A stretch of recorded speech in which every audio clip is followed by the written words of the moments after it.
Alcara Soft Water Conditioner Solution for hot water problems. Call 9399906356. Welcome to I dream. నేను మీ సురేఖ. ఇవాళ మనతో పాటు ఉన్నారు తోడు నీడ ఫౌండర్ రాజేశ్వరి గారు. వారితో మాట్లాడి మరిన్ని విషయాలు తెలుసుకుందాం. నమస్కారం అమ్మా. నమస్తే సురేఖ. ఎలా ఉన్నారమ్మా? బాగున్నానమ్మా. అమ్మ, అసలు ఈ ఆలోచన ఎలా వచ్చిందమ్మా? అందరూ కూడా పెళ్ళి అన్నా కూడా, లేకపోతే లివింగ్ రిలేషన్షిప్ అన్నా కూడా యంగ్స్టర్స్లో కానీ, లేదు అంటే 30 ఏళ్ళు 40 ఏళ్ళు ఇలాంటి వాళ్ళలో మనం ఎక్కువగా చూస్తూ ఉంటాం. 50 ఏళ్ళు 50 ఏళ్ల కంటే తక్కువ ఉన్న వాళ్ళు ఎవరికి కూడా మీరు తోడు నీడ కల్పించరు. 50 ఏళ్ళు ఖచ్చితంగా దాటి ఉండాలి. కరెక్ట్. 70 ఏళ్ళ వాళ్ళకి ఒక తోడు కల్పించాలనే ఆలోచన ఎలా వచ్చిందమ్మా? అమ్మా, ఇప్పుడు జీవితం అంటే కొన్ని కష్టాలు కొన్ని సుఖాలు అన్నీ ఉంటాయి. అవును. మనం ఏమనుకుంటాం అంటే సుఖం ఉంటే ఇదంతా నా ప్రజ్ఞే నా గొప్పతనం వల్లే అనుకుంటాం. కష్టం వస్తే నా మీద దేవుడు ఇలా చేశాడని మనం దేవుడిని నిందించుకుంటాం. కానీ నా ఉద్దేశంలో ప్రతి సమస్యకి కూడా ఒక పరిష్కారం ఉంటుంది. మనం ఆ దిశగా ఆలోచించలేకపోవచ్చు, మనకి తట్టకపోవచ్చు. ఒక్కొక్క అనుభవం ఒక్కొక్క పరిష్కారాన్ని చూపిస్తుంటుంది కూడా. మన అనుభవాలే మన జీవితంలో పాఠాలు. ఎన్నో సమస్యలకి పరిష్కారాలు కూడా. అట్లాగే ఈ సమస్య కూడా ఈ పరిష్కారం నాకు ఎలా తట్టిందంటే, నాది కూడా ఇంచుమించు 33 సంవత్సరాల ఒంటరి జీవితం. ఆ ఒంటరి జీవితంలో టీచర్గా ఉద్యోగం చేసుకునేదాన్ని కాబట్టి చాలా వరకు సమయం గడిచిపోయేది. పొద్దు నుంచి సాయంత్రం దాకా ఉద్యోగము, తర్వాత ఏదో టీచర్స్ యూనియన్లో పనిచేశాను. ఆ యూనియన్లో యాక్టివిటీసు, మిగతా టైముల్లో నాలాంటి సింగిల్స్ 2 ఉన్నారు. ఒక ఆమె డైవర్స్, ఒక ఆమె అన్మ్యారీడ్, ఒక ఆమె విడో. మేము ముగ్గురం కలిసేవాళ్ళం. మేము ముగ్గురం కలిసి సినిమాలకో, షికార్లకో, టూర్లకో, కాశీ దాకా టూర్ కూడా వెళ్ళాం. అలాగా అప్పుడు నాకు అర్థమైంది ఏంటంటే, అనుభవం మీద మనం ఒంటరితనంతో బాధపడక్కర్లేదు. మనకి సూటబుల్ వాళ్ళని ఎవరినో ఒకరిని చూసుకున్నట్టయితే, లేడీయా జెంట్ అన్నది పక్కన పెట్టండి, ఎవరో ఒక తోడు చూసుకున్నట్టయితే మనం వాళ్ళతో కాలక్షేపం చేయొచ్చు. అలా ఒక 10 సంవత్సరాల పైన వాళ్ళతో కలిసి చేసిన తర్వాత మేము డిసైడ్ అయ్యాం. రిటైర్ అయిన తర్వాత ముగ్గురు 3 పెన్షన్లు పెట్టుకొని, ఒక ఇల్లు అద్దెకి తీసుకొని, ఒక వంట మనిషిని, ఒక పని మనిషిని పెట్టుకొని హాయిగా కాలు మీద కాలేసి కూర్చుందాం. సినిమాకి వెళ్ళాలంటే సినిమా, టూర్ వెళ్ళాలంటే టూర్, ఎక్కడికంటే అక్కడికి వెళ్ళచ్చు. ఆవిడ వండి పెడుతుంది, మనం తిని పెడతాం. 3 రూములు ఉంటాయి ముగ్గురికి. ఎవరి రూమ్లో కాళ్ళు వెళ్ళిపోతాం. కూర్చోవాలంటే హాల్లో కూర్చుంటాం. కామన్గా టీవీ చూస్తాం అని అనుకున్నాం. అంటే ఇక మిగిలిన జీవితం కూడా ఇలాగే, శేష జీవితం ఇట్లాగే గడిపేయాలి అనే ఆలోచన ఉండేది. అలా ఉండేది. అలా ఉంటున్న సమయంలో రిటైర్ అయిపోయిన తర్వాత నేను మా పెద్దబ్బాయి దగ్గరికి ఢిల్లీ వెళ్ళాను. ఢిల్లీ వెళ్ళిన తర్వాత ఈనాడు పేపర్ తెప్పించేవాళ్ళు నా కోసమని, తెలుగు పేపర్ తెప్పించేవాళ్ళు. ఈనాడు పుస్తకంలో మురిసెను వివాహ బంధం అని ఒక ఆర్టికల్ చూశాను. అదేంటంటే, ఒక 60 ఏళ్ళు దాటిన ఒక వృద్ధుడు, ఒక వృద్ధురాలు ఓల్డేజ్ హోమ్లో ఎక్కడో ఉంటున్నారు. గోల్డేజ్ హోమ్ అనుకుంటా హోమ్ పేరు కూడా, ఇప్పుడుందో లేదో. వాళ్ళ పిల్లలు అమెరికాలో ఉన్నారు. ఆమె కొడుకు, ఈయన కూతురు. వాళ్ళు వీకెండ్స్లో తెలుగు వాళ్ళు కలుసుకునే సందర్భంలో వీళ్ళు కలుసుకున్నప్పుడు ఆ పిల్లలిద్దరూ మాట్లాడుకున్నారు.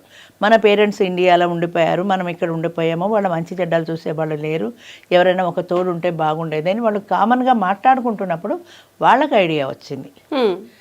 వీళ్ళిద్దరిని కలిపి ఒకే చోట పెట్టేస్తే ఒకరికొకరు తోడుగా ఉంటారు కదా, టైంపాస్ అవుతుంది, మంచి చెడ్డ చూసుకోవడానికి కనీసం ఒక మనిషి ఉన్నాడని మనకి ధైర్యం ఉంటుంది అనుకోవడం ఏంటి. వాళ్ళు ఇండియా రావడం ఏంటి, వాళ్ళని మాట్లాడడం ఏంటి, వాళ్ళని ఒప్పించడం ఏంటి.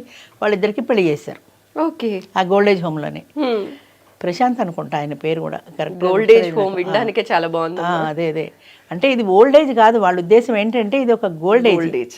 ఎందుకంటే మనం కావలసిన నచ్చిన పనులు చేసుకోవడానికి కావలసినంత తీరిక సమయం చిక్కింది. ఉద్యోగం ఉన్నప్పుడు, పిల్లలు చిన్నవాళ్ళు అయినప్పుడు, బాధ్యతలు ఉన్నప్పుడు అంత ఖాళీ ఉండదు. చేయాలనుకున్నాం. మీకు సంగీతం ఇష్టం అనుకోండి, నేర్చుకునే తీరిక ఉండదు. ఇప్పుడు నేర్చుకోవచ్చు. డ్రాయింగ్ ఇష్టం, నేర్చుకోవచ్చు. మీకు విహారాలు ఇష్టం, వెళ్ళొచ్చు. అన్నింటికి తగిన సమయం. ఇంతకంటే గోల్డేజ్ ఏముంటుంది? అందుకని దీన్ని గోల్డేజ్ అన్నారనమాట వాళ్ళు. సరే, మొత్తం మీద అది ఆర్టికల్గా వచ్చింది ఆదివారం పుస్తకంలో. ఆ ఫోటో నన్ను చాలా బాగా ఆకట్టుకుంది. ఇప్పటికీ ఉంది నా దగ్గర ఆ ఫోటో. కడియాలు గజ్జలు పెట్టుకుని 7 గజాల చీర, పాత సాంప్రదాయంలో చీర కట్టుకున్న ఒక వృద్ధ స్త్రీ, 60 ఏళ్ళ ఆవిడ, పంచి కట్టుకుని నిండుగా లాల్చి వేసుకుని, ఉత్తరీయం వేసుకుని, అంటే పాత సాంప్రదాయంలో ఉన్న ఒక పురుషుడు, వాళ్ళిద్దరి ఫోటో పెట్టారు. ఆ ఫోటో చూసేప్పటికి చాలా ముచ్చటేసింది నాకు. నిజమే కదా, ఇలాగా ఈ విడివిడిగా ఉండే బదులు ఇలా అయితే ఓ చోట పడి ఉంటారు కదా. ఇప్పుడు న్యూక్లియర్ ఫ్యామిలీలో వచ్చిన సమస్య ఏంటంటే, చిన్న కుటుంబం అంటే భార్య భర్త, పిల్లలు పెద్దవాళ్ళే ఉద్యోగాలకు వెళ్ళిపోతారు. చివరికి వీళ్ళిద్దరూ మిగిలిపోతారు. 50 ఏళ్ళు వచ్చేటికి పిల్లలు సెటిల్ అయిపోతారు, వీళ్ళు మిగిలిపోతారు. ఈ ఇద్దరిలో ఒకరు చనిపోతే రెండో వాళ్ళ పరిస్థితి ఏంటి? అది నా ప్రశ్న. జాయింట్ ఫ్యామిలీ సిస్టంలో 2-3 జనరేషన్స్ ఉండేవి, అందరూ కలిసి ఉండేవారు. ఈ ఒంటరి జీవితాల్లో ఏమైపోయిందంటే ఒకరు చనిపోతే రెండో వాళ్ళకి దిక్కు దివాణం లేకుండా పోయింది. ఒకే ఒక సొల్యూషన్ ఏంటంటే ఓల్డేజ్ హోమ్. పిల్లలు ఢిల్లీ బొంబాయిలో ఉండొచ్చు, అమెరికాలో ఉండొచ్చు, వీళ్ళని చూసుకోవడానికి వాళ్ళు రాలేరు, వీళ్ళు అక్కడికి వెళ్ళరు. ఈ దేశం కాని దేశం, భాష కాని భాష, వీళ్ళు వెళ్ళరు. అంచేత ఉన్నదల్లా ఓల్డేజ్ హోమ్. ఓల్డేజ్ హోమ్ అనేప్పటికీ మీకు ఫుడ్ షెల్టర్ దొరుకుతుంది. ఫుడ్ షెల్టర్ వీళ్ళింట్లో కూడా ఉంటుంది. అప్పర్ మిడిల్ క్లాస్లో వాళ్ళ ఇంట్లో వాళ్ళే తినగలరు. కానీ కంపెనీ ఏది? ఎవరితో మాట్లాడతారు? ఎంతసేపు పేపర్ చూస్తారు? ఎంతసేపు టీవీ చూస్తారు? మాట్లాడుకోవడానికి ఒక మనిషి కావాలి. After all man is a social animal అని సంఘంలో లేకుండా ఒంటరిగా లైఫ్ లాంగ్ బ్రతకలేరు ఎక్కువ మంది. చాలా వయసు పెరుగుతున్న కొద్దీ కూడా ఈ ఒంటరితనాన్ని తట్టుకోవడం కష్టం అవుతుంది. 25 ఏళ్ల వయసులో ఒంటరితనం తట్టుకోగలరు. ఓ సినిమాకి వెళ్ళచ్చు, షికార్కి వెళ్ళచ్చు, బయటికి వెళ్ళచ్చు. ఆ ఏజ్లో మీకు ఆ మానసికమైన శక్తి కూడా ఉంటుంది. వయసు తగ్గుతున్న కొద్దీ ఫిజికల్గానే కాకుండా మానసికమైన శక్తి తగ్గిపోతుంది. కష్ట సుఖం మాట్లాడుకోవడానికి ఒక మనిషి కావాలి. జాయింట్ ఫ్యామిలీ కాకుండా సింగిల్గా ఉన్నారు కాబట్టి ఇద్దరు సింగిల్స్, ఇద్దరికి ఇదే సమస్య, కామన్ ప్రాబ్లం ఇది, లోన్లీనెస్. ఈ ఇద్దరిని కలిపి ఒక చోట చేరిస్తే ఈ ప్రాబ్లంకి సొల్యూషన్ ఉంది కదా. ఆయన ఈవిడితో మాట్లాడుకోవచ్చు, ఈయన ఆయనతో మాట్లాడుకోవచ్చు, ఒకరికి బాగాలేకపోతే ఒకరు చూడొచ్చు, ఆయనకి బాగా లేకపోతే ఈవిడ ఎవరికైనా పక్క వాళ్ళైనా పిలుచుకొస్తుంది కనీసం. ముఖ్యంగా మనం పేపర్లలో చూస్తుంటాం, మా బాత్రూంలో కాలు జారి పడిపోయి వృద్ధుడు మరణం అని. ఇలాంటి ప్రమాదాలు వచ్చినప్పుడు ఇంట్లో ఎవ్వరు లేనప్పుడు కష్టం. రెండో వాళ్ళు ఉంటే కనీసం పక్క వాళ్ళనైనా కేకేయగలుగుతారు. అంచేత ఇద్దరికి ఒకరికొకరు తోడు చాలా అవసరం. వీళ్ళు పడుచు వాళ్ళు ఎవరు వచ్చి చేస్తారు వీళ్ళ దగ్గర. కాబట్టి ఈ ఇద్దరి మధ్యన ఒక భార్యాభర్తల బంధం అనేది, ఆ బంధం చాలా అవసరం.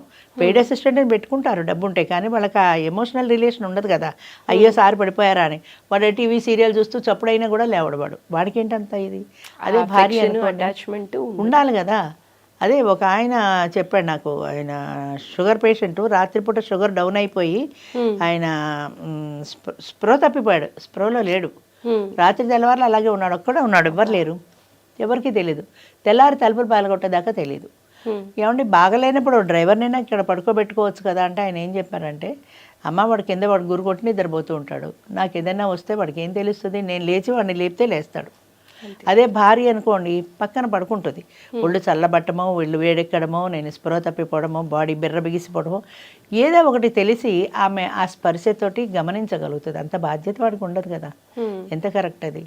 అది అంచేత ఒకరికొకరు తోడు ఉండాలి అనే అవసరాన్ని నేను అప్పుడు గుర్తించాను. ఓకే, ఢిల్లీలో అలా దీనికి ఒక బీజం పడింది ఈ ఆలోచనకి. బీజం పడ్డమేంటి, తర్వాత హైదరాబాద్లో మా చిన్న అబ్బాయి రెండో అబ్బాయి ఉంటే ఇక్కడికి వచ్చాను. రిటైర్ అయిన తర్వాతనే ఇవన్నీ. ఇక్కడికి వచ్చిన తర్వాత ఇక్కడ సీనియర్ సిటిజన్ అసోసియేషన్స్ చాలా ఉన్నాయి ఊళ్ళో. ఆ అసోసియేషన్స్లో చేరాను. దీనికి ఎవరైనా సపోర్ట్ ఇస్తారేమో అని చూశాను. చివరికి లాభం లేదని ఇక నేనే మొదలుపెట్టాను. రాజేష్ అని హెల్పేజ్లో పనిచేసే ఒక కుర్రవాడు ఉన్నాడు. ఆ అబ్బాయి కూడా నాకు సలహా చెప్పాడు, అమ్మా ఇలా కాదు, మీకు మీరే ఒక సంస్థని స్థాపించుకోండి, దాన్ని మీ ఇష్టానికి అనుగుణంగా ఎలా నడపాలనుకున్నారో అలా నడపండి అని. నాకు సంస్థలు స్థాపించాలి ఏం తెలియవు బాబు, నాకు ఏదో చేసుకుంటూ పోవడం ఒకటే తెలుసు అన్నప్పుడు ఆ అబ్బాయి దీనికి తోడు నేడని పేరు పెట్టి రిజిస్ట్రేషన్ చేయించి ఒక గవర్నమెంట్ రిజిస్టర్డ్ ఆర్గనైజేషన్గా తీసుకొచ్చి నా చేతిలో పెట్టాడు. ఆ అబ్బాయి సలహాతోటే నేను ఈ కార్యక్రమం ఈరోజు మొదలుపెట్టాను. అంతకుముందు రాజమండ్రిలో, మా సొంత రాజమండ్రి ట్రై చేశాను, కానీ అక్కడ చిన్న ఊరు కదా, సోషల్ స్టిగ్మా చాలా ఉంటుంది. దీనికేంటి అసలు ఓల్డేజ్ హోమ్లో చేరడానికే ఇష్టపడరు, ఆ ఊళ్ళో దూరంగా వెళ్ళిపోయి ఎక్కడో చేరతారు. అమ్మ, సోషల్ స్టిగ్మా అంటే ఇంకొక మాట మాట్లాడాలమ్మా. చెప్పండి. తోడు నీడతో పెద్దవాళ్ళకి ఒక తోడు కల్పించడం వల్ల వాళ్ళు మనసులో ఉన్న భారం అంతా తగ్గుతుంది, నాకు ఒక తోడున్నారనే భరోసాతో ఆనందంగా ఇంకొన్నాళ్ళు జీవనం సాగించొచ్చమ్మా. అవును. అనారోగ్యం బారిన పడకుండా ఉండే అవకాశాలు కూడా ఎక్కువ, ప్రశాంతంగా ఉంటారు. అయితే ఈ వయసులో వీళ్ళకి అవసరమా అని క్వశ్చన్ చేసే వాళ్ళు ఎక్కువ, చాలా మంది. ముఖ్యంగా ఇంట్లో వాళ్ళు, అవును, పిల్లలు కావచ్చు, మాకు సొసైటీలో పేరుండదు అని చెప్పి భయపడేవాళ్ళు, అవును, బాధపడేవాళ్ళు. ఒక అందుకు తల్లిదండ్రులకి తోడున్నా బానే ఉంటది అనిపించినా కూడా ఈ సొసైటీ ఏమనుకుంటదో అనే సోషల్ పాస్ ఆన్ చేసే కమెంట్స్ ఎక్కువ ఉంటాయి కదమ్మా. అలాంటివి ఎలా రిసీవ్ చేసుకుంటున్నారమ్మా? దీని వల్ల కూడా తోడు కావాలి అనిపించినా కూడా వెనకడుగు వేసే అవకాశాలు చాలా ఎక్కువ ఉన్నాయి. మొదట్లో అసలు ఆడవాళ్ళు వచ్చేవాళ్ళు కాదు. అన్నింటికంటే ముందు ఆడవాళ్ళకి వాళ్ళకే ఈ అభిప్రాయం, ఈ వయసులో పెళ్ళేంటి, మెనోపాజ్ స్టేజ్ ఇది ఆటిపోయి మనవాళ్ళని ఎత్తి ఇప్పుడు పెళ్ళింటమ్మా, ఎంత నవ్వుతారు, కొడుకులు ఎలా నవ్వుతారు, కోడలు ఏమంటుంది అనే భయం చాలా ఉండేది. ఆడవాళ్ళలో ఒక పాలు ఎక్కువే ఉండేది. అయితే నేను చెప్పేది ఏంటంటే వయస్సు అనేది పరిమితి, లోవర్ లిమిట్ ఉంది, 18 దాటకుండా పెళ్లి చేసుకోకూడదు అని. అప్పర్ లిమిట్ లేదు. అయితే మనకి ఎంతసేపటికి ఇప్పుడు పెళ్ళి అంటే పిల్లల కోసమే అన్న ఒక బాగా మన మైండ్లో స్ట్రాంగ్గా పడిపోయింది. కానీ పిల్లలనేది ఒక పార్ట్ మాత్రమే. కానీ కలిసిమెలిసి ఇద్దరు ఒక స్నేహబంధంతో కొనసాగే ఒక జీవనయానం అది. ఆ జీవనయానంలో పెళ్లి చేసుకుని ఇద్దరు ఒకటవుతారు, పిల్లలు పుడతారు, పెద్దవాళ్ళు అవుతారు, ఎక్కడెక్కడ ఉద్యోగాలకి రెక్కలు వచ్చి వెళ్ళిపోతారు. చివరిలో ఎవరు ఉంటారు? వీళ్ళిద్దరే భార్యాభర్తలే కదా. ఆ భార్యాభర్తలు ఇద్దరు కొట్టుకుంటున్నో తిట్టుకుంటున్నో అన్యోన్యంగానో కలిసి ఉంటారు.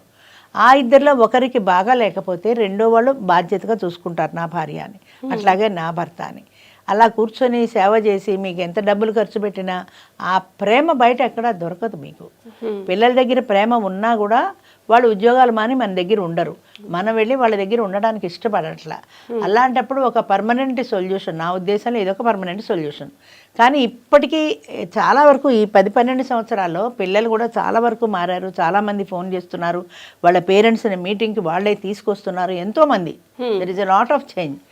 బట్ నేను బాధపడుతున్న కొత్త అంశం ఇప్పుడిప్పుడే తెరలేస్తుంది. పిల్లలు ఊరుకున్నా బంధువులు ఊరుకోట్లా. అబ్బా, వాళ్ళకి అనవసరమైన విషయం కదా. అంతే కదా. పనిమాల ఫోన్ చేసి ఏంటి మన టీవీలో ఎక్కడో నీ ఇది వచ్చింది, పెళ్లి చేసుకున్నావా అని అడుగుతారు. దానివల్ల వీళ్ళు పెళ్లి చేసుకున్నా అని చెప్పడానికి భయపడుతున్నారు. పిల్లలకి తెలుసు, వీళ్ళకి తెలుసు, బంధువులకు తెలియదు. ఒకవేళ పొరపాటున ఏ టీవీలోనూ తెలిసిందనుకో, అందుకని అమ్మ టీవీలో మీరు ఊరుకోరు, టీవీలో వేస్తారు, టీవీ ఏమో దేశవ్యాప్తంగా తెలిసిపోతుంది, వాళ్ళందరూ మమ్మల్ని అడుగుతున్నారంటే అవును చేసుకున్నాను అని ఎందుకు చెప్పలేదు నన్ను కూడా అడిగారు. తప్పేంటి అని ఎందుకు తిరిగి ప్రశ్న వెళ్ళే అంటే అమ్మ మేము చెప్పలేమమ్మా, మీకంటే ధైర్యం, మీరు చెప్తారు మేము చెప్పలేం. వాళ్ళకి మీరు ఏం జవాబు చెప్తే అర్థమవుతుంది? మీరు ఎంత కౌన్సిలింగ్ ఇచ్చినా, మీరు ఒక పని చేసినప్పుడు మంచి అయినా చెడ్డైనా మీ జీవితానికి అది ఉపయోగం అయినప్పుడు, అది తప్పు పని కానప్పుడు ముఖ్యంగా మీరు ధైర్యంగా నిలబడాలి, ధైర్యంగా ఎదుర్కోవాలి. అంటే భయం. మేము చెప్పలేమమ్మా అలాగా. మేము ఇక్కడ తిరుగుతాం, ఈ హైదరాబాద్లో పెళ్లి చేసుకుంటాం, సినిమాలకు పెడతాం, షికార్కి పెడతాం, మోటార్ సైకిల్ మీద తిరుగుతాం, హోటళ్ళకి పెడతాం, అన్నీ పెడతాం. కానీ పేపర్కి రాము, టీవీలకి రాము, మీడియా ముందు మేము రాము. ఇప్పుడు కొన్ని అందుకే నేను మామూలుగా అడిగినా కూడా వీటిల్లో మానేశాను. మా మీటింగ్స్ ఫోటోలు తీసుకుంటామంటారు, మీడియా వీడియో తీస్తామంటారు. ఎప్పుడైనా పాత వీడియోలో చూడండి, ఇలా కూర్చుంటారు, ఇలా పెట్టుకుని ఆ ముఖం కనపడకుండా ఏమి తంటాలు పడతారో నాకు అర్థం కాదు. పెళ్ళి చేసుకోవడం తప్పు కానప్పుడు చేసుకున్నానని చెప్తే తప్పేంటంటా నేను. మాకు తోడు అవసరం, మాకు మనిషి కావాలి. అలా అని మేము అందరికీ తెలిసేలా చేసుకోలేము, వాళ్ళ మాటలు మేము పడలేము.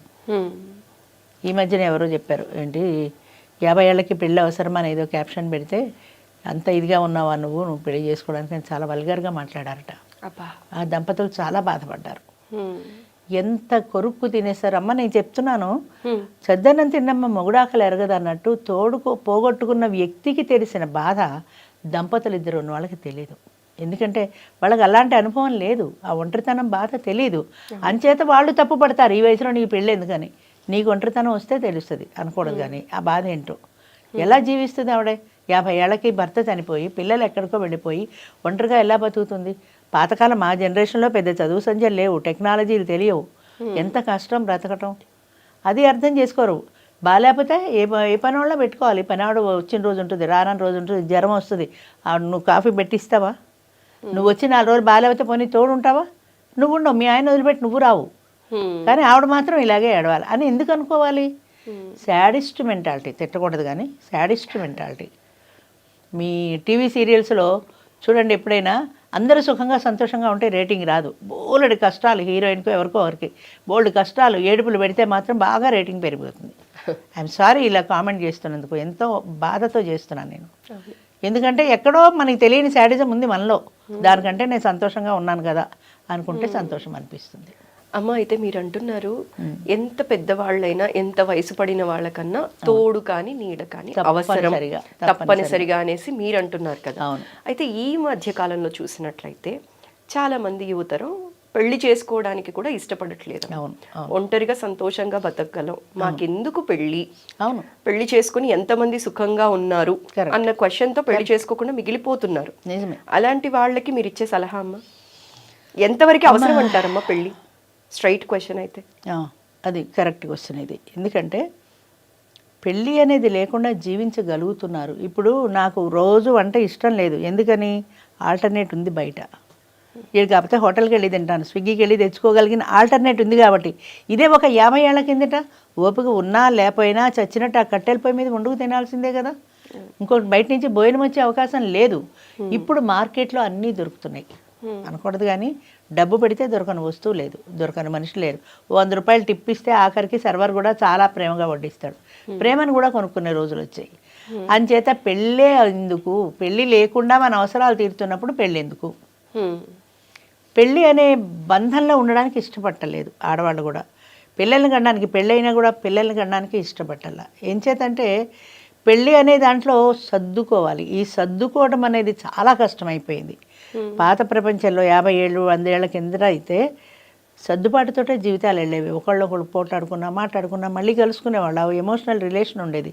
ఇప్పుడు అలాంటి రిలేషన్స్ లేవు. ముఖ్యంగా అనకూడదు, కానీ ఈ స్త్రీ విద్య వచ్చిన తర్వాత, ఉమెన్ ఎంపవర్మెంట్ పెరిగిన తర్వాత, స్త్రీలో స్వతంత్ర భావాలు పెరిగిన తర్వాత, ఇదివరకు స్వతంత్ర భావాలు లేవు, అణిగిమణిగి ఉండేది. అలానే ఉండాలని నేను అంటలేదు, అణిగిమణిగి జీవించింది. ఎందుకంటే దానికంటూ స్వేచ్ఛ లేదు, స్వతంత్రం లేదు, ఎకనామికల్ ఇండిపెండెన్స్ లేదు.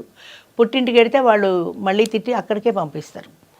ఎక్కడ బతుకుతుంది? ఎలా బతుకుతుంది? అదే ఈ రోజుల్లో 30 ఏళ్ళమ్మ అయిందనుకోండి, తేడా వస్తే ఇష్టమైతే వస్తా, మీరు ఓకే అంటే, మీరు వద్దంటే నేను ఉమెన్స్ హాస్టల్లో ఉండి బతుకుతాను, మీ లెక్క ఏంటి అనే అవకాశం ఎక్కడొచ్చింది?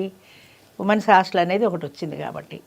అలాగే పెద్దవాళ్ళు కూడా పిల్లల దగ్గర ఉండకుండా నీకు ఇష్టమైతే చెప్పు, లేదంటే హాయిగా నేను ఓల్డేజ్ హోమ్కి పోయి ఉంటా అని ఎందుకు బెదిరిస్తున్నారు? ఓల్డేజ్ హోమ్ అనే ఆప్షన్ వచ్చింది. జీవితంలో ఆప్షన్ లేనప్పుడు చచ్చినట్టు సర్దుకుంటాం, కష్టమైన సుఖమైన. ఆప్షన్ అనేది ఎప్పుడైతే వచ్చిందో సర్దుకోం. తేడా వస్తే ఓల్డేజ్ హోమ్కి వెళ్ళిపోతామని పెద్దవాళ్ళు అంటారు. నువ్వు వద్దంటే నేను వర్కింగ్ ఉమెన్స్ హాస్టల్లో ఉండి నా బతుకు నేను బతుకుతాను, అంతేగాని నేను వాడితో కాపురం చేయనని పిల్ల అంటుంది. చెప్పే స్థాయిలో, కంట్రోల్ పెట్టే స్థాయిలో పేరెంట్స్ కూడా లేరు. ఓకే, ఇప్పుడు పెళ్లి కాకపోయినా అంతే, 30 ఏళ్ళైనా అంతే, నాకు పెళ్ళి ఇష్టం లేదు, నేను ఇలాగే ఉండాలనుకున్నా. ఎందుకు ఒక డామినేషన్లో ఎందుకు ఉండాలి? ఆ డామినేషన్ అని వాళ్ళు అనుకుంటారు, సర్దుబాటు అని వీళ్ళు అనుకుంటారు. ఏదైనా ముందు ఒకళ్ళ పట్ల ఒకళ్ళకి ఇష్టం కానీ ఆ సర్దుబాటు గుణం కానీ ఎప్పుడైతే లేదో పెళ్లి చేసుకున్నా కూడా అవి నిలబడవు. అందుకే డైవర్స్ ఎక్కువ పోతుంటాయి.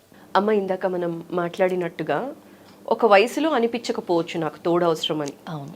ఒక వయసు దాటిన తర్వాత నాకు తోడు కావాలి అనుకున్న వాళ్ళకి ఆ టైంలో కూడా మీరు ఒక సంస్థతో పెద్దవాళ్ళకి సపోర్ట్ చేస్తున్నప్పటికీ కూడా పెళ్లి చేసుకొని వాళ్ళకి ఎందుకమ్మా సపోర్ట్ చేయట్లేదు?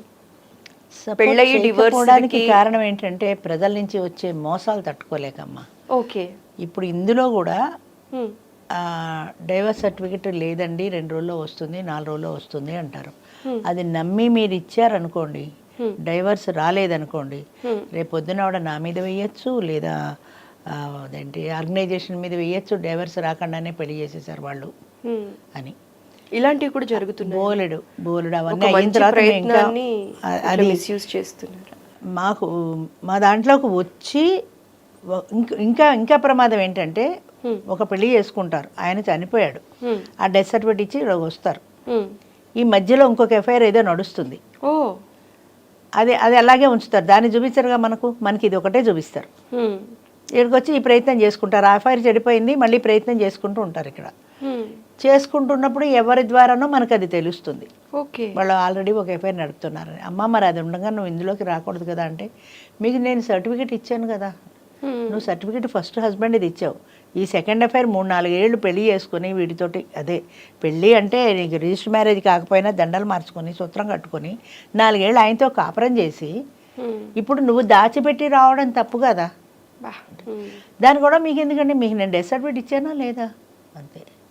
అంటే నా ఉద్దేశం ఏంటంటే, ఈ పెళ్ళి అనే దానికి ఇంకొక అవకాశం ఇవ్వడానికి ప్రధానమైన కారణం వృద్ధులు ఒంటరిగా మిగిలిపోతున్నారు, వాళ్ళకు ఒక తోడు కల్పించడం, దాని ద్వారా వాళ్ళు కలిసి ఉంటారు అని. అంతేగాని చీరలు మార్చినట్టుగా మొగుళ్ళను మార్చమని కాదు నా అభిప్రాయం.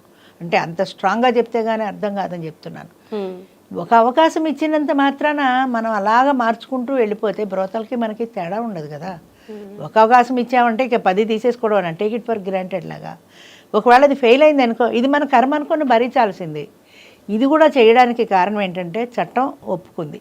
విడాకులు ఇచ్చినా చనిపోయినా సెకండ్ మ్యారేజ్కి చట్టం యాక్సెప్ట్ చేసింది, శాస్త్రం కూడా యాక్సెప్ట్ చేసింది. ఇప్పుడు మనము పరాశర స్మృతి అనేది ఈ కలికాలంలో పాటించాలి. మనం మనుధర్మ శాస్త్రం ఎప్పుడు త్రేతాయుగంలో మనుధర్మ శాస్త్రాన్ని మనం ఇప్పటికీ పాటిస్తున్నాం. అది కాదు అంటే యుగాలు మారుతున్న కొద్దీ ధర్మం కూడా మారుతూ ఉంటుంది. సో శాస్త్ర ధర్మం ప్రకారం శాస్త్రం ప్రకారం ఉంది, చట్టం ప్రకారం ఉంది. ఇంకా ఒప్పుకోనిది ఏంటంటే ఈ సోషల్ స్టిగ్మా. సొసైటీ యాక్సెప్ట్ చేయదు. ఇప్పుడు ఒకప్పుడు చూడండి, మన సతీసాగమనం దురాచారం, అది చేయకపోతే తప్పు. బ్రతికుండగానే పెళ్ళాన్ని కూడా తీసుకెళ్లి చితి మీద కాలేసి తగలేశారు. ఎంత పైశాచిక తత్వం అది చెప్పండి. కొన్నాళ్ళ తర్వాత అది మంచిది కాదనుకున్నారు, అనుభవం మీద తెలిసింది, దాన్ని తీసేశారు. బాల్య వివాహం, అష్టవర్షాత్ భవేత్ కన్యాని 8 ఏళ్ళు దాటకుండా పెళ్లి చేయాలి. 8 ఏళ్ళు దాటితే వాళ్ళని వేలేసేవాళ్ళు, ఆ కుటుంబాన్ని మొత్తం వేలేసేవాళ్ళు. అంచేత 8 ఏళ్ల పసిపిల్లకి 30 ఏళ్ళు లేవు, 60 ఏళ్ళు లేవు, వాడి వయసుతో సంబంధం లేదు, దీన్ని పెళ్ళి అయిపోవడం అంతే. పెళ్ళైపోయిందని బాధ్యత అని వదిలించుకున్నారు. అక్కడి నుంచి వాడు ముందే చచ్చిపోతారు కదా, దీనికంటే 30 ఏళ్ళ ముందే, దీనికి 25 ఏళ్ళు వచ్చేవాడికి వాడికి 70-80 ఏళ్ళు వస్తాయి, పుట్టుకుమంటాడు. అనగానే దీనికి గుండు గీకేసి తీసుకెళ్ళి కూర్చోబెట్టడం. అంటే అది అందవికారంగా ఉండాలి. దానికి అన్నీ బాగుంటే దానిలో కోరికలు వస్తాయి కాబట్టి దాన్ని చూసిన తర్వాత ఏ మగవాడు కూడా అట్రాక్ట్ కాకూడదు. గుండు గీకేసిన తర్వాత తీసుకెళ్ళి మూల కూర్చోబెట్టడం. ఇక దాని జీవితం అంతా మిగతా వాళ్ళ పిల్లల్ని పెంచడం, పెద్ద చేయడం, పురుళ్ళు పుణ్యాలు, ఇక ఇంటి చాకిరీకే అంకితం. అది దానికంటూ ఒక ఇష్టం, దానికంటూ ఒక మనసు, దానికి ఒక ఇష్టము, కోరికలు ఇలాంటివి ఏమీ లేకుండా ఇలాంటి ఎన్నో బాధలు స్త్రీలు పడ్డారు. ఆ తర్వాత ఆ దురాచారాన్ని మానేశారు. మానేసిన తర్వాత వితంతు వివాహం అని ప్రవేశపెట్టారు. అది సోషల్ స్టిగ్మా వల్ల పెద్దగా నడవలేదు. ఒకరో ఇద్దరు ధైర్యం చేసి వచ్చారేమో కానీ అప్పట్లో పెద్దగా నడవల. అప్పటికి ఇంకా జాయింట్ ఫ్యామిలీస్ ఉన్నాయి. ఈ న్యూక్లియర్ ఫ్యామిలీ వచ్చిన తర్వాత ఈ సమస్య పెరిగింది కాబట్టి ఇప్పుడు there is a need in the society. ఈ సొసైటీలో ఈ అవసరం ఉంది వీళ్ళకి ఒక సొల్యూషన్ ఉండాలి. ఎప్పుడైతే ఈ సొల్యూషన్ మనం చూపించామో వాళ్ళు ధైర్యంగా ముందుకి వస్తున్నారు. ఆడవాళ్ళు మొదట్లో రాకపోయినా ఈ 10 ఏళ్లలో ఇప్పుడు చాలామంది వస్తున్నారు. వాళ్ళు వచ్చిన తర్వాత కొంతవరకు ఫ్యామిలీ కూడా కొద్దిగా ఒప్పుకోవడం మొదలుపెట్టారు. కానీ దురదృష్టం ఏంటంటే సమాజం ఇంకా ఒప్పుకోలేదు. వాళ్ళ కుటుంబంలో వాళ్ళ పిల్లలు ఒప్పుకుంటారు, వాళ్ళ అమ్మా నాన్న ఉంటే ఒప్పుకుంటారు, వాళ్ళ ఆత్మీయులు ఒప్పుకుంటారు, చుట్టుపక్కల వాళ్ళు, ఇరుగు పొరుగు వాళ్ళు, వాళ్ళ మేనమామ పిల్లలు, బంధువులు, ఎవరో ఒకరు బంధువులు ఒప్పుకోవటల్లా. అంటే సమాజంలో కూడా అప్రిసియేట్ చేసే వాళ్ళు కూడా ఉన్నారు, చాలా తక్కువ సంఖ్య. కానీ ఈ అప్రిసియేషన్ కంటే కూడా ఎక్కువగా ఇదెందుకు నెగటివిటీ ఎక్కువ ఉంటుందంటారు? ఈ నెగటివిటీకి కారణం ఏంటంటే మనస్తత్వం. నాకు లేనిది దానికి ఎందుకు ఉండాలి అనే ఒక కారణం. నాకు ఉన్నా కూడా దానికి కూడా ఉంటే ఇద్దరం సమానం అయిపోతాం కదా. నేను కొంచెం ఎత్తులో ఉండాలంటే అది కొంచెం తక్కువలో ఉండాలి. అది తక్కువలో ఉండాలి కాబట్టి అది కూడా నాతో ఈక్వల్గా రావడం ఇష్టం ఉండదు నాకు.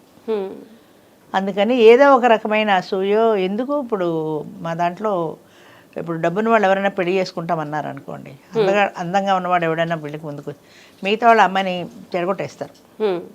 ఒక ఆవిడెవరో లేచి నా కళ్ళతో చూసింది చెప్తున్నా, ఆయన ఎవరితోటో మాట్లాడదామని లేవబోతోంది, ఇంకా లేవలా.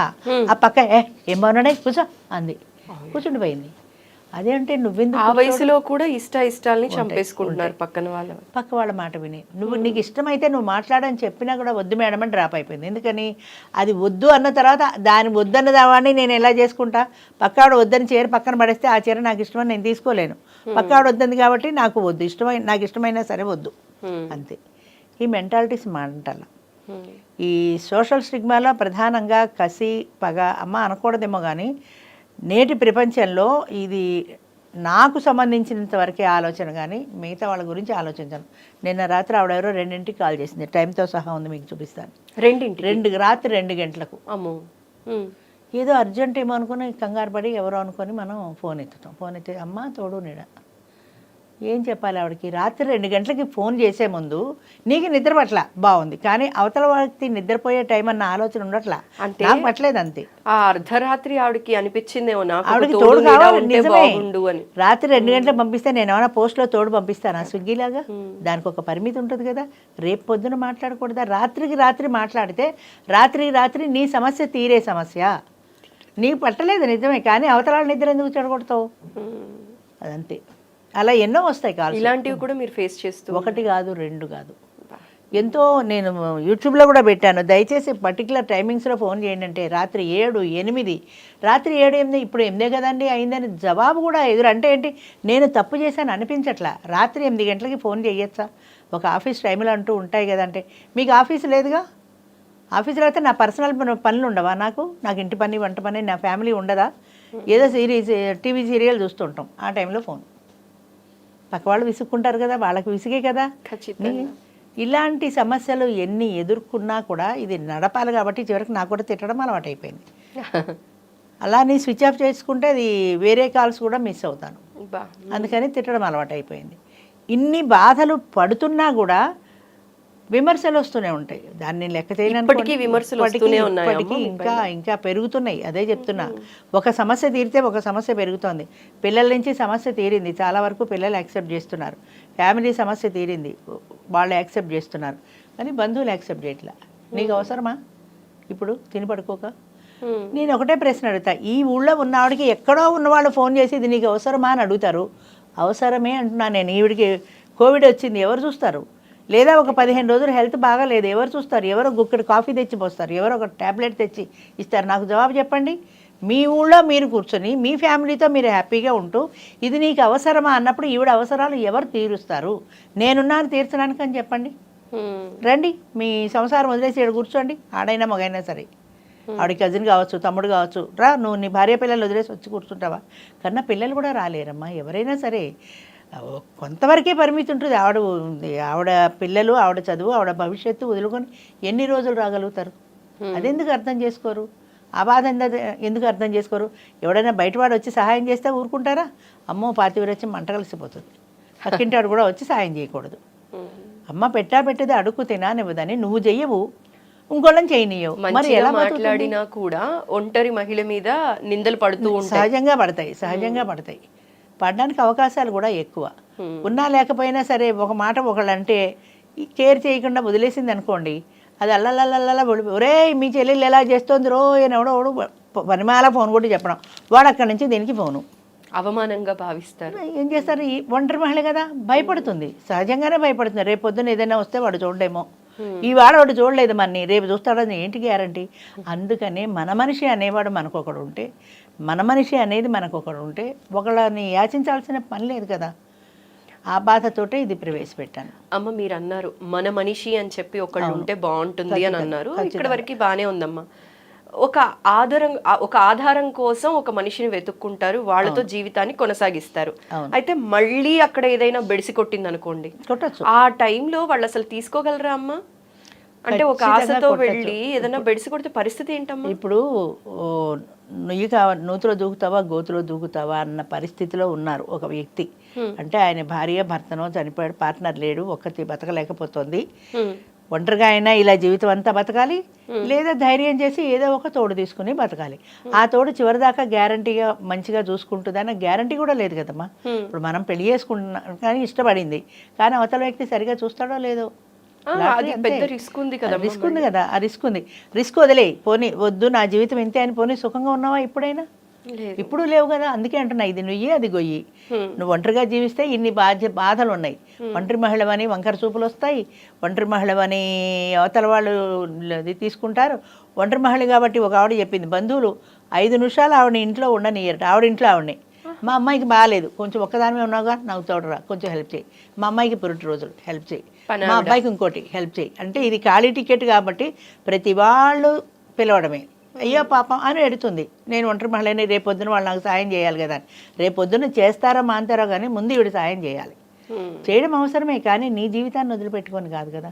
అదే ఆవిడ జీవితం ఆడుకుంటే గొడవ లేదు కదా. అయితే అవతల వ్యక్తి చూస్తాడా అన్న గ్యారంటీ ఎవ్వరు ఇవ్వరు. నన్ను కూడా అడుగుతారు అదే, అమ్మ అవతల వ్యక్తి చూస్తాడా? నేను ఎలా చెప్తాను? నా కొడుకే నేను గ్యారంటీ ఇవ్వలేను, వాడు చూస్తాడా కోడల్ని చూడ్డా అనేది వాళ్ళిద్దరికీ సంబంధించిన సమస్య.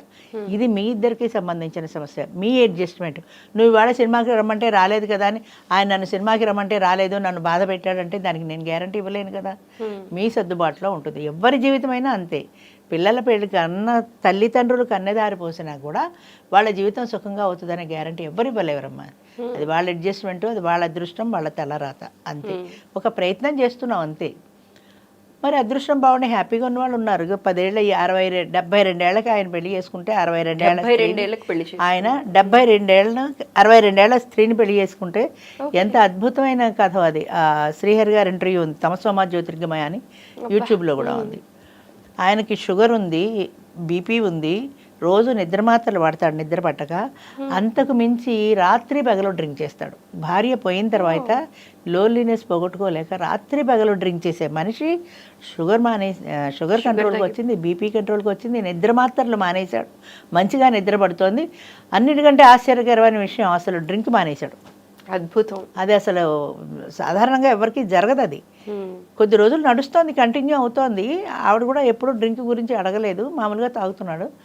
ఒక రోజున ఆవిడ తలస్నానం చేసి ఏదో పట్టు చీర కట్టుకొని ఇంట్లో అటు ఇటు తిరుగుతుంటే ఆయనకి అనిపించిందిట, ఈవిడ ముత్తైదుగా నా దగ్గరికి వచ్చి వైధవ్యంతో ఉన్న మనిషి నన్ను పెళ్లి చేసుకుని ముత్తైదు అయ్యి చక్కగా పట్టు చీర కట్టు కలకలాడుతూ నట్టింట్లో తిరుగుతుంటే ఎంత బాగుంది చూడటానికి. ఆ మనిషి అట్లా జీవితకాలం 4 కాలాల పాటు ఉండాలంటే ముందు నేను ఉండాలి కదా, 4 కాలాల పాటు. నేను లేకపోతే మళ్ళీ ఆవిడకి ఆ వైధవ్యమే కదా. అంచేత ఆవిడ కోసమైనా నేను ఆరోగ్యంగా ఉండాలి అని అనుకున్నట్టు జస్ట్ మైండ్లో ఒక థాట్ వచ్చింది అంతే. ఆ రోజు నుంచి ఈ రోజు వరకు ఆయన డ్రింక్ ముట్టుకోలేదుట. నేను అడిగాను, అంత ఉన్నపళంగా మానకూడదు, సైడ్ ఎఫెక్ట్స్ వస్తాయి, నెమ్మదిగా మానాలని డాక్టర్లు కూడా అంటారంటే నాకేమీ కనపడలేదమ్మా, నాకేమీ రాలేదు కూడా ఇంతవరకు. పగలు రాత్రి మొత్తం గ్లాస్ మానేశాను. మరి మీ ఫ్రెండ్స్ గొడవ చేయరా రమ్మని అడిగా. ఎప్పుడైనా గొడవ చేస్తే వెళ్తాను, ఏ కూల్ డ్రింక్ తాగుతాను. అసలు ఒకలాంటి ఎవర్షన్ వచ్చిందంటాడు, అదే ఆశ్చర్యం. ఎంత అద్భుతమైన ఆనందం, మరి వినడానికే ఎంత బాగుంది అది. ఎంత అన్యోన్యంగా ఉన్నారు, ఆవిడ మీద ఎంత ప్రేమతో ఆయన ఇట్లా చేశాడు. 10 years ఎంత గ్రాండ్ గా సెలబ్రేట్ చేసుకున్నారు జీవితం వాళ్ళకి కదా. ఆవిడ చెప్తుంది, ఆవిడ పేరు కూడా రాజేశ్వరి. 100% నేను సంతోషంగా ఉన్నానండి, 1% కూడా తక్కువ లేదు. 99 కూడా కాదు, 100% అంటుంది. ఆడవాళ్ళు 100% ఒప్పుకోరు ఇప్పుడు, జనరల్గా యాక్సెప్ట్ చెయ్యం. ఎక్కడో అక్కడ ఇంత లోటు కనబడుతుంది మనకి. అలాంటిది ఆవిడ చెప్తుంది. మరి 72 ఏళ్ల పురుషుల్లో ఏవి చూసి ఆవిడ 100% సంతోషంగా ఉన్నానని చెప్పింది చెప్పండి.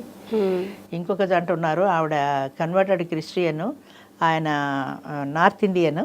ఆయనకి తెలుగు రాదు, ఈమెకు హిందీ రాదు. హిందీ అర్థమవుతుంది కానీ తిరిగి రిప్లై ఇవ్వడం రాదు. ఓకే. ఆయన తెలుగు మాట్లాడితే వింటాడు కానీ తిరిగి తెలుగులో జవాబు చెప్పడం రాదు. అర్థమవుతుంది, మాట్లాడతాడు. అయినా ఇద్దరు పెళ్లి చేసుకుని చాలా హ్యాపీయెస్ట్ జంట వాళ్ళు. అవునమ్మా. ఒకళ్ళు ఏదన్నా నేను అడిగాను, ఎలా అర్థమవుతుంది మీకు కమ్యూనికేషన్ ఎలా అంటే, మాది లవ్ లాంగ్వేజ్ అన్నారు వాళ్ళు. ఇషారం అంటే అర్థంతో హావభావాలతో మేము అర్థం చేసుకోగలమని.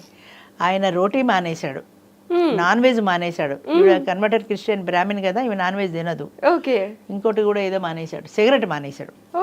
ఎట్లా మానేసావయ్యా అని అడిగితే, ఆమె ఒంటరిగా ఉండే స్త్రీ కదా, ఆవిడకి సిగరెట్ వాసన అలవాటు ఉండదు కదా, ఇంట్లో ఎవరు మగవాళ్ళు లేరు కాబట్టి. ఇప్పుడు పక్కన కూర్చొని సిగరెట్ తాగుతుంటే ఆమె ఇబ్బంది పడుతుంది, అందుకని మానేశాను.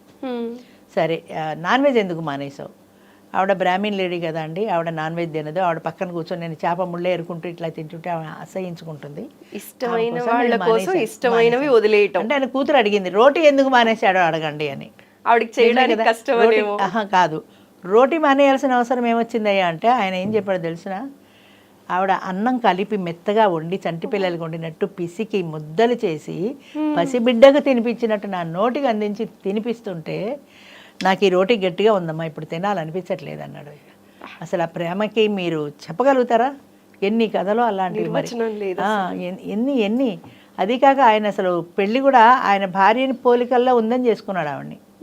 ఆయన భార్యలాగే ఉంది, పోలికలు చాలా ఉన్నాయట. అందుకని ఆ పేరుతోటే పిలుస్తాడు కూడా ఆవిడ్ని. మరి వాళ్ళ మధ్య భాష అడ్డొచ్చిందా? వాళ్ళు middle, lower middle, upper class high class ఏం కాదు. ఏ బంధం వాళ్ళిద్దరిని ఎలా కట్టిపడేసింది చెప్పండి. ఈ వయసులో ఎవరో అప్పుడప్పుడు వేరే కామెంట్స్ చూస్తుంటా, ఈ వయసులో ప్రేమ పుడుతుందా అంటారు. చాలామంది పుట్టదనే అంటారు, నిజమే పుట్టకపోవచ్చు కూడా, కానీ ఒక స్నేహబంధం అనేది ఉండొచ్చు కదా. నువ్వు భార్యాభర్తల బంధం అనేది పక్కన పెట్టు, నీకంటూ నీ కోసం వచ్చిన ఒక తోడు, నీతో పాటు లైఫ్ లాంగ్ ఉండే ఒక కంపానియన్, అలాగే అనుకో. పాత జ్ఞాపకాలు పోతాయని నేను అనను, కానీ మరుగున పడతాయి. భగవంతుడు ఇచ్చిన గొప్ప వరం ఏంటంటే ప్రతి మనిషికి మర్చిపోవటం. ఎంతటి బాధనైనా కానీ రోజులు గడుస్తున్న కొద్దీ మర్చిపోతాం. గాయం ఎలా అయితే మానుతుందో అది కూడా రోజులు గడుస్తున్న కొద్దీ మానుతుంది. రోజులు నడవ కాబట్టి ఒక ఆల్టర్నేట్ ఎత్తుక్కుంటారు. ఆల్టర్నేట్తో ఇప్పుడు చాలామంది మారుటి తల్లి అంటారు సరే. తల్లి స్థానం ఎప్పటికీ తల్లిదేనమ్మా. తల్లి స్థానాన్ని ఇంకొక నేను ఆ తల్లి స్థానంలో ఊహించలేనంటారు పిల్లలు. తల్లి స్థానంలో ఈవిడ రాదు. ఇదేమి ఆఫీస్ సీట్ కాదు, ఒక మనిషి వెళ్ళగానే ఇంకొక తల్లి వచ్చి కూర్చోవడానికి. ఆవిడ సీట్ ఎప్పటికీ ఆవిడదే. ఈవిడ వచ్చింది అంటే వేరే మీ ఫ్యామిలీ ఫ్రెండ్గా అనుకోండి, a friend of your father, a caretaker of your father, a family friend of your family. అలా ఆ దృష్టితో చూస్తే మనకి తేడా రాదు. వేరే దృష్టితో ఎప్పుడైతే ఈవిడ సవితల్లి అని వీళ్ళు సవితి పిల్లలని సినిమాలో సూర్యకాంత్ అలా ఆవిడ చూస్తే ఎప్పటికీ కలవరు వాళ్ళు. ఇప్పటికి ఎన్ని జంటల్ని కలుపుంటారు? అబ్బో, నేను లెక్క పెట్టడం మానేశాను. 5-6 ఏళ్ల కిందటనే 500 పైన అయ్యాయి, మానేశాను. నాకు లేటెస్ట్ అయితే నవంబర్లో అయింది 4-5 అయ్యాయి. 3 ఫోటోలు అయితే నా దగ్గర ఉన్నాయి. 3 ఖచ్చితంగా నాకు కన్ఫర్మ్ చేశారు. తర్వాత వచ్చిన మార్పు ఏంటంటే చెప్పడం మానేశారు. ఎందుకంటే మేమేం డొనేషన్లు అడగం. వాళ్ళు ఏదైనా ఇస్తే సంతోషంగా తీసుకుంటాం, లేకపోతే లేదు. అడుగుతామేమో అంటే మ్యాట్రిమోనియల్స్ అడుగుతారు కదా పెళ్లి, అందుకని ఆ మైండ్ సెట్తో ఉంటారు. ఏమన్నా అడుగుతారేమో మనకి ఎందుకు వచ్చింది అని మానేస్తారు. కనీసం చెప్పండి అయ్యా మాకు ఓటు అయిందని రాసుకుంటాం, మీ అప్లికేషన్ తీసి పక్కన పెట్టుకుంటాం అన్న కూడా చెప్పరు. అది ఆ నోట ఏడాదికో 2 ఏళ్లకో ఎప్పటికో తెలుస్తుంది. కొంతమంది ఫోన్ చేసి చెప్తారు, మా ఊళ్ళోనే ఉన్నాడండి, మీ దాంట్లోనే పెళ్ళి అయిందిట, ఆయనకు మీ నెంబర్ ఇచ్చాడు, వీళ్ళ దాంట్లోనే పెళ్ళి అయింది, మీరు కూడా ట్రై చేసుకోండి అని. అప్పటిదాకా మాకు తెలియదు. ఓహో వాళ్ళ పెళ్ళయింది కావాలి అనుకుంటాం. ఒకవేళ తిరిగి అడిగితే లేదండి అని చెబుతారు. అంటే మనుషుల్లో నిజాయితీ ఎలా మారుస్తోందో రోజు రోజుకి. సరే ఎక్కడో ఒకడ మనకి చెప్పకపోయినా పర్వాలేదు, కనీసం పెళ్లి చేసుకున్నారు కదా అంతే చాలే, అరే ఊరుకుంటాం. మొన్న లేటెస్ట్ 3 మాకు అఫీషియల్గా తెలియక 5 పెళ్ళిళ్ళు అయ్యాయి మొన్న నవంబర్లో. అలా ఫస్ట్లో ఏమో ప్రతి మీటింగ్కి 2-3 కంపల్సరీగా అయ్యేవి. పొద్దున్న మీటింగ్ పెడితే సాయంత్రం 5ంటికి 2-3 అక్కడే డిక్లేర్ చేసేసేవాళ్ళు. నాకే ఆశ్చర్యం వేసేది, అంత తొందరగా ఎట్లా నిర్ణయం తీసుకుంటున్నారని. కొంచెం ఆచితూచి వ్యవహరిస్తున్నారు ఇప్పుడు. ఇదివరకు అంత తొందరపడి నిర్ణయాలు తీసుకోవటల్లా కొద్ది రోజులు ఆలోచించుకొని, కొద్ది రోజులు ఫోన్లో మాట్లాడుకొని, వాళ్ళ పిల్లలతో పెద్దలతో సంప్రదించుకొని అన్నీ అయిన తర్వాత అప్పుడు నెలకో 2 నెలలకో ఒకళ్ళు ఎవరో మొన్న 10 నెలలు మాట్లాడుకున్నట్టు వాళ్ళిద్దరు పెళ్లి చేసుకోవడానికి. అబ్బా, 10 నెలలు మాట్లాడుకొని వాళ్ళు పెళ్లి చేసుకుందాం అనుకున్న తర్వాత వాళ్ళ పిల్లలకి చెప్పి, వాళ్ళ పిల్లలు మాట్లాడి, పెద్దలు మాట్లాడి, వీరు వారింటికి వెళ్ళి చూసి, వారు వీరింటికి వెళ్ళి చూసి, ఇదంతా అయ్యాడికి 10 నెలల తర్వాత పెళ్లి చేసుకున్నారు. ఎంత అదే చెప్తుంటా, ప్లానింగ్ అమ్మా, ఎంత ప్లానింగ్ చూడండి. అప్పుడప్పుడు ఇందాక చెప్పినట్టుగా డ్రింక్ మానేసిన ఆయన, ఈ రోటీ మానేసిన ఆయన, ఇలాంటి కథలు విన్నప్పుడు చాలా సంతృప్తి అనిపిస్తుందమ్మా. ఎంత అన్యోన్యంగా ఉన్నారు, ఎంత బాధపడ్డారు ఒంటరితనంలో, అలాంటి వాళ్ళు ఇవాళ హ్యాపీగా ఉన్నారు కదా అని ఈ జన్మకి ఇది చాలా అనిపిస్తుంది. కానీ నాకు ఆ సంతోషాన్ని, సంతృప్తిని ఉండనివ్వటం లేదు. నేను అదే బాధపడతా. ఇలా ఇగో చెప్తున్నా కదా, ఇలాగే పెళ్ళి వాళ్ళు సంతోషంగా ఉంటే వీళ్ళు వెంటనే వాళ్ళకి ఫోన్ చేసి ఏదో ఒకటి, దాంతో టీవీకి రావడానికి భయపడుతున్నారు, చెప్పడానికి భయపడుతున్నారు. అందుకే నేను ఒక్కదాన్నే పెడతాను. నాకు తీసుకుంటారు ఇష్టమయ్యి. కానీ ఒక్కటి మాత్రం ఖచ్చితంగా చెప్తానమ్మా, నాకు మ్యాన్ పవర్ లేదు, మనీ పవర్ లేదు, విల్ పవర్ మాత్రం చాలా ఎక్కువ ఉంది. ఆ విల్ పవర్ ఒక్కదాంతో ఇంతవరకు ఒంటరిగా లాక్కొస్తున్నాను, అసిస్టెంట్లు ఎవరు లేకుండా. దీంట్లో ఉన్న మనుషులే ఎవరైనా కాస్త మంచి మనసుతో కాస్త సాయం చేస్తారు, వాళ్ళకు కూడా చెడగొడుతుంటారు. అది కూడా ఉంది, వాళ్ళని కూడా చెడగొడుతుంటారు. ఏ రోజు ఎవరు వస్తారో, ఏ రోజు ఎవరు రారో తెలియకుండానే ఇలాగే లాగిస్తున్నా. చెన్నై గారని, రాజేష్ అని, కొంతమంది నాకు కుడి భుజం లాగా ఎడం భుజం లాగా సపోర్ట్గా నిలబడతారు. ఎన్నాళ్ళు ఉండనిస్తారో వాళ్ళని, ఎన్నాళ్ళకి ఉండనివ్వరో అది కూడా తెలీదు. కానీ ఎవరో ఒకరు దారి చూపించకపోరు. ఎవ్వరు లేకపోయినా నేను ఒక అతనికి కొంచెం 25 మందికే చేసుకుంటూ పెడతా. ఇప్పుడు 150 మంది వస్తున్నారు అనుకోండి, 4 పక్కల రిసెప్షన్లో కూర్చొని అవన్నీ అప్లికేషన్లు అన్నీ చెక్ చేసుకుని ఇస్తున్నారు. ఇప్పుడు ఎవ్వరు లేరనుకో, నేను ఒకదాన్నే కూర్చుంటాను, ఒక 25 మందికే చేసుకుంటా, రేపు ఒక 25 మందికి చేసుకుంటా. అంతేగాని ఈ బెదిరింపులకి భయపడి నేను భయపడి వెనక్కి వెళ్ళేదాన్ని కాదు. ఎందుకంటే జీవితంలో చాలా డక్క మొక్కలు తిన్నాను, చాలామంది తింటారు కూడా. ప్రతి ఒక్క మనిషికి ఒక సమస్య అనేది లేకుండా ఉండదు. కానీ మనం ధైర్యంగా ఎదుర్కోవాలి. నేను చెప్పేది అది, ధైర్యంగా ఎదుర్కోండి, ఖచ్చితంగా మీకు సొల్యూషన్ దొరుకుతుంది, దొరికే తీరుతుంది. కానీ ఎదుర్కొనే ధైర్యము, ఓపిక, ఓర్పు, సహనం, పట్టుదల ఇవన్నీ ఉండాలి. లేకపోతే 10th క్లాస్ అమ్మా, ఎక్కడ MA 10th క్లాస్తో ఆగిపోయిన చదువు, MA దాకా ఎలా చదువుంటాను? ఆ పట్టుదల ఉండబట్టే కదా. 60 ఏళ్ళకి ఎలా మొదలు పెడతాను దీన్ని? ఆ పట్టుదల ఉండబట్టే కదా. 70 ఏళ్ళు దాటినా ఇన్ని సమస్యలు వస్తున్నా ఎందుకు లాగిస్తున్నాను? చాలామంది అంటారు, ఎందుకు వచ్చిన తల్లినొప్పి, హాయిగా మానేసి కూర్చోవచ్చు కదా అని. కూర్చోవచ్చు, కానీ దీనికి ఒక దారి ఏర్పడితే అది ఇంక వెళ్ళిపోతుంది. ఇది స్టార్టింగ్ ట్రబుల్. దానికి ఈ స్టార్టింగ్ ట్రబుల్ మనం మొదలుపెట్టి తోస్తుంటే ఏదో కొన్నాళ్ళకి నడుస్తుంది, అప్పుడు ఆటోమేటిక్గా నా తర్వాత ఎవరో ఒకరు తీసుకుంటారు, ఎలాగో అలా నడుస్తుంది, ఆగిపోదు. అది మాత్రం చెప్తున్నా, ఇది నిరంతర ప్రక్రియ, ఇది ఆగే సమస్యే లేదు. ఈ రోజు నేను చేస్తున్నా, రేపు ఇంకోటి చేస్తారు, ఎవరు చెప్పితే వాళ్ళలో వాళ్ళే చేసుకుంటారు. ఆగదు అది, ఎందుకంటే there is a need in the society. ఆ సొసైటీలో నీడ్ ఉన్నప్పుడు దానికి ఒక సొల్యూషన్ కావాలి అన్నప్పుడు, ఒక సొల్యూషన్ మనం చూపించినప్పుడు, ఆ సొల్యూషన్ బాగున్నప్పుడు ముందుకు వెళ్ళిపోతుంది ఖచ్చితంగా, ఎవరు రావకల. ఎప్పుడో దీనికి ఏదో ఒక ఇబ్బంది వస్తుంది, ఆ ఇబ్బంది వచ్చినప్పుడు మళ్ళీ ఇంకొక ప్రక్రియ ఏదో. ఇప్పుడు ఆయన ఎవరో చెప్పారు, ఒక సైకాలజిస్ట్ ఏం చెప్పారంటే, సమాజం అనేది తన అవసరాలకు అనుగుణంగా మారుకుంటూ వస్తుంది. సమాజంలో వచ్చే మార్పు ఉంది, అది ఒక్కసారిగా వచ్చింది కాదు. తన అవసరానికి ఏదో ఒక సొల్యూషన్ దొరుకుతుంది, ఆ సొల్యూషన్తో పెడుతుంది. ఆ సొల్యూషన్కి కొన్నాళ్ళకి ఇబ్బంది వస్తుంది. ఇప్పుడు జాయింట్ ఫ్యామిలీ ఉంది, అది ఇబ్బంది అనుకున్నాం, న్యూక్లియర్ ఫ్యామిలీ. ఈ న్యూక్లియర్ ఫ్యామిలీతో ఇప్పుడు ఈ ఇబ్బందులు ఎదుర్కొంటున్నాం. 2-3 జనరేషన్స్ తర్వాత మళ్ళీ జాయింట్ ఫ్యామిలీ వస్తుంది. అలా ఏదో ఒకటి ముందుకు పెడుతూనే ఉంటుంది. అలా పెడుతుంటేనే కదా సమాజం నడవగలుగుతుంది. కాకపోతే దీనికి కాస్త 4 కాలాల పాటు ఇలాంటి భయపెట్టకుండా కనీసం వాళ్ళ జీవితం వాళ్ళని జీవించనిస్తే చాలు. నేను కోరుకునేది అది ఒక్కటే. మీకు ఏదైనా కోపం ఉంటే నా మీదే తీర్చుకోండి, ఇది మూల విరాట్ నేను కదా మొదలుపెట్టింది. మీరు డైరెక్ట్గా నన్ను అటాక్ చేయండి, ఐఎమ్ రెడీ, తట్టుకుంటాను. అది మీరు మంచి చేస్తుంటే మిమ్మల్ని అటాక్ చేసేవాళ్ళు ఏం చేస్తారు? నన్నేమి చేయలేక వాళ్ళని హింసిస్తున్నారు. నా బాధ అది, నన్నేమీ చేయలేక వాళ్ళని హింసిస్తున్నారు. మైండ్ సెట్ అలా అయిపోయిందమ్మా. అంటే సంతోషంగా ఉంటే ఈ జనరేషన్ కూడా యాక్సెప్ట్ చేయాలి, వాళ్ళకి తోడు నిజంగా అవసరం, సపోర్ట్గా నిలబడాలి. వాళ్ళ జీవితం వాళ్ళది, మీకు ఎందుకు అని అనకుండా దాన్ని కూడా ఏదో సినిమా చూసినట్టు ఇలా నుంచి మనం చూడకూడదు. నవ్వుకోవటం, నవ్వులాట, అదే ఆడుకోవటం. ఇప్పుడు చూడండి, యాక్సిడెంట్ అవుతుంది అనుకోండి, రోడ్డు మీద చాలా మంది ఫోటోలు తీస్తుంటారు. వాడు రక్తంగా చచ్చిపోయి రక్తం కారిపోతుంటే వాడికి హాస్పిటల్కి ఫోన్ చేయడం, అంబులెన్స్ చేయడం కాదు, తీసేసి వైరల్ అయిపోతుందని కెమెరాలో పెట్టేస్తారు. ఇదేం శాడిజం అంటారు? వాడికి సాయం చేయకపోగా మనం ఫోటో తీసి నలుగురికి పంచాలనే పైశాచిక ఆనందం ఉంది చూసారా, దాన్ని మరి పైశాచికత్వం అనే అనాలి. నాకు ఇవాళ ఒక మెసేజ్ వచ్చిందమ్మా, మీ దాంట్లోనే ఐ డ్రీమ్స్లోనే ఒక కార్యక్రమంలో 60 ఏళ్ళు దాటిన ఆడదానిలో కూడా అమ్మతనాన్ని చూడలేని మృగాళ్ళున్న ఈ ప్రపంచంలో మనం ఉన్నాం అని నేను చెప్పాను.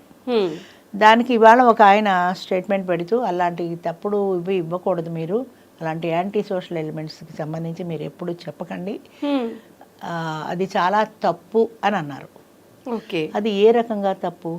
అలాంటి మగాళ్ళు లేరు అని ఆయన నిరూపించగలరా? అలా 60 ఏళ్ళు దాటిన ఆడదానిలో అలాంటి మగాళ్ళు, ఎక్కడో పేపర్లో చూసి నేనే ఆశ్చర్యపోయాను. 60 ఏళ్ళు దాటిన ఒక వృద్ధ స్త్రీని రేప్ చేసిన మగాడు, ఎక్కడో ఏదో పేపర్లో ఎప్పుడు ఇలా కూడా ఉంటారా అని, అది పేపర్లో వచ్చింది. అది 60 ఏళ్ళు దాటిన అంత పశువుల్లా మారిపోయారని అనిపించింది. అయితే అది అందరినీ ఉద్దేశించి అనలేదు, అలాంటి మృగాలు కూడా ఉన్నారు ఈ ప్రపంచంలో. అండంలో ఆయనకు అంత బాధ ఎందుకు కలిగిందో అసలు అది తప్ప అని అడుగుతున్నాను నేను. పసిపిల్లల్ని చిదిమేసిన వాళ్ళు ఉన్నారు, గ్యాంగ్ రేపులు చేసిన వాళ్ళు ఉన్నారు, నిర్భయ ఎలా వచ్చింది, ఫోక్సో చట్టం ఎలా వచ్చింది, ఇవన్నీ ఎలా వచ్చాయి? అలాంటి సంఘటనల వల్లే కదా, అలాంటి వాళ్లకు రక్షణ కోసమే కదా వచ్చాయి. మరి అది అంత తప్పుగా ఎందుకు అనిపించింది ఆయనకు? ఇప్పుడు మగాళ్ళు మంచివాడు కాదని నేను అంటలా, ఇలాంటి వాళ్ళు కూడా ఉన్నారు, అందులో నాకేం తప్పుగా అనిపిస్తుంది. అదే చెప్పాను, అది తప్పు అని మీరు భావిస్తే రండి బహిరంగ చర్చ కూర్చుందాం, ఏ రకంగా తప్పు మీరు చెప్పండి, నేను కూడా చెప్తాను. అలాగే ఇప్పుడు ఈ ద్వితీయ వివాహం అనేది, స్త్రీకి ద్వితీయ వివాహం, పునర్వివాహం అనేది ఏ రకంగా తప్పో మీరు చెప్పండి. చట్ట ప్రకారం ఒప్పుకుంటుంది, శాస్త్ర ప్రకారం ఒప్పుకుంటుంది, ఇంకా ఏమిటి ఒప్పుకోలేదు? మన బుద్ధి ఒప్పుకోలే, మన బుద్ధి ఒకటే ఒప్పుకోలే. వాళ్ళు సంతోషంగా ఉన్నారు కదా పెళ్లి చేసుకుని, అంటే అందరూ సంతోషంగా ఉన్నారా? అమ్మ, ఇప్పుడు కరెంటు పెట్టారంటే కరెంటు వల్ల చాలా లాభాలు ఉన్నాయి, కానీ షాక్ కొట్టే ప్రమాదం ఉంది. షాక్ కొట్టే ప్రమాదం ఉందని కరెంటు మానేసి కిరసనాయిల బుడ్డి వాడుకుంటున్నామా? ఒక రిస్క్ ఉన్నా దాంట్లో ప్రయోజనాలు ఎక్కువ ఉన్నప్పుడు రిస్క్ చేస్తాం అంతే. జీవితం కూడా కావాలి అనుకుంటేనే, వాళ్ళందరినీ నేను పిలుచుకొచ్చి ఇక్కడ బలవంతంగా పెళ్ళిళ్ళు చేయట్లేదు కదా, ఇష్టపడి వచ్చిన వాళ్ళు వస్తున్నారు, ఇష్టపడిన వాళ్ళకి ఒక స్వయంవర వేదిక కల్పించాం, అక్కడ వాళ్ళకు వాళ్ళు పరిచయం చేసుకుంటున్నారు. నా ప్రమేయం ఎంత మాత్రమూ లేదు అందులో, వాళ్ళు పరిచయం చేసుకుంటారు, వాళ్ళు ఇష్టపడిన వాళ్ళతో వాళ్ళు మాట్లాడుకుంటారు, వాళ్ళు డిసైడ్ చేసుకుంటారు, పెళ్ళా లివిన్నా కూడా వాళ్ళు డిసైడ్ చేసుకుంటారు. ఓకే, మరి నేనేం ఇగో ఇద్దరు మీరు చేసుకోండి అని మ్యాచ్ మేకింగ్ చేయటం లేదు కదా. నేను చేసింది అలా ఏంటంటే మీకు ఒక ప్లాట్ఫామ్ క్రియేట్ చేశాను. ఎందుకంటే 40 ఏళ్ల దగ్గరికి వచ్చి ఆగిపోయింది పెళ్ళి అనేది. స్త్రీ పునర్వివాహం అనేది 40 తర్వాత ఆగిపోయింది. ఎందుకంటే 40 తర్వాత పెళ్ళేంటి, మెనోపాజ్ తర్వాత పెళ్ళేంటి అన్న భావము. అప్పుడు కూడా పెళ్ళి చేసుకోవచ్చు, ధైర్యం ఉన్నవాళ్ళు ముందుకు రండి అన్నాను. ధైర్యం ఉన్నవాళ్ళు వచ్చారు. ఒక ప్లాట్ఫామ్ క్రియేట్ చేశాను, కానీ నేనే మ్యాచ్ మేకింగ్ చేయటంలా, వాళ్ళ దగ్గర కమిషన్లు తీసుకోవట్లా, వాళ్ళ పెళ్ళిళ్ళు కూర్చోబెట్టి నేను చేయటం లేదు కదా. నిర్ణయించుకునేది వాళ్ళు, పెళ్ళిలో ఉండాలా లివింగ్లో రిలేషన్. నచ్చని వాళ్ళు వెళ్ళిపోతున్నారు, నచ్చిన వాళ్ళు చేసుకుంటున్నారు. నేను వాళ్ళని చేసుకోండి అని ఎంకరేజ్ చేయటం లేదు, ఇంటికి వెళ్ళి పిలిచి తీసుకురావట్లేదు. నేను చెప్పేది అది. అయితే ధైర్యం చేసి ఒక ప్లాట్ఫామ్ క్రియేట్ చేశాను, అది చట్టరీత్యా నేరం కాదు. నేరం అయితే చెప్పండి, యాక్షన్ తీసుకోండి. మీకు ఇంకా ఏదైనా ఉంటే, అనుమానం ఉంటే, ఇక మీలాంటి వాళ్ళు ఒక అది చర్చ పెట్టండి, ఆ చర్చకు వచ్చి నేను జవాబు చెప్పడానికి సిద్ధంగా ఉన్నాను.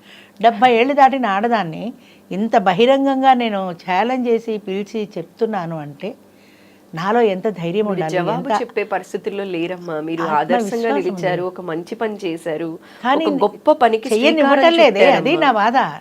ఎన్ని అవాంతరాలు, ఎన్ని ఒంటరి మహిళనే నేను కూడా, ఈ వయసులో వృద్ధురాలని, ఒంటరి మహిళని ఎన్ని అవాంతరాలు ఎదుర్కొని ఎన్నాళ్ళు. పెద్దవాళ్ళు చెప్తారు కదమ్మా, పండ్లున్న చెట్టుకే రాళ్ల దెబ్బలు, అదే చెప్తుంటా. అలాంటి నేను పట్టించుకోవటం మానేశానమ్మా. నన్నానండి, నేను ఇప్పుడు కూడా అదే చెప్తున్నా. వాళ్ళని ఎందుకు భయపెట్టి బాధ పెడతారు? నన్నానండి, ఏదైనా ఉంటే రండి, కూర్చోండి, బహిరంగ చర్చకు, నాకు జవాబు చెప్పండి, నేను ఒప్పుకుంటాను. అంతేగాని ఇప్పుడిప్పుడే వస్తున్న వాళ్ళని, నా బాధ ఏంటంటే ఇప్పుడిప్పుడే ధైర్యం చేసి వస్తున్న వాళ్ళని ఇలాగా వెనక్కి నెట్టేస్తున్నారు ఈ భయాలతో. ఏ భయాలకైతే లొంగకూడదో ఆ భయాలకి లొంగిపోతున్నారు. ఇలాంటివి చాలా ఎదుర్కొన్నా నేను చిన్నప్పుడు. అయితే అవి ధైర్యంగా నిలబడ్డాను. ఆ ధైర్యం వాళ్ళకు ఉండట్లా. ఆ ధైర్యం కావాలన్నదే నా బాధ. ఇది మీకు కరెక్ట్ అనిపిస్తే, మీకు కరెక్ట్ అని అనిపించింది. ఎప్పుడు అనిపించింది? ఇక్కడికి కరెక్ట్ అనిపించింది కాబట్టే వచ్చారు. కరెక్ట్ అనిపించింది కాబట్టే ఇన్ని సంవత్సరాలు ఉన్నారు. ఇప్పుడు తప్పని ఎందుకు అనిపిస్తుంది? వాడెవడో కోన్ తీసుకొట్టం కూడా అన్నాడు కాబట్టి. వాడి మాటకి మీరెందుకు ప్రభావితులు అవుతారు? ఇది కరెక్ట్ కాదు అనిపిస్తే మీరు రారు. అసలు వచ్చారు, కొన్నాళ్ళు ఉన్నారు, హ్యాపీగా గడిపారు. ఇది తప్పు అని ఎందుకు అనుకుంటున్నారు? తప్పు అనుకుంటే ఎందుకు వస్తున్నారు? అది నా ప్రశ్న. తప్పు అనుకుంటే రాకండి, వస్తాం, కానీ ఎవరికి తెలియకూడదు. రహస్యంగా ఎందుకు చేయాలమ్మా? నాకు నచ్చంది అది.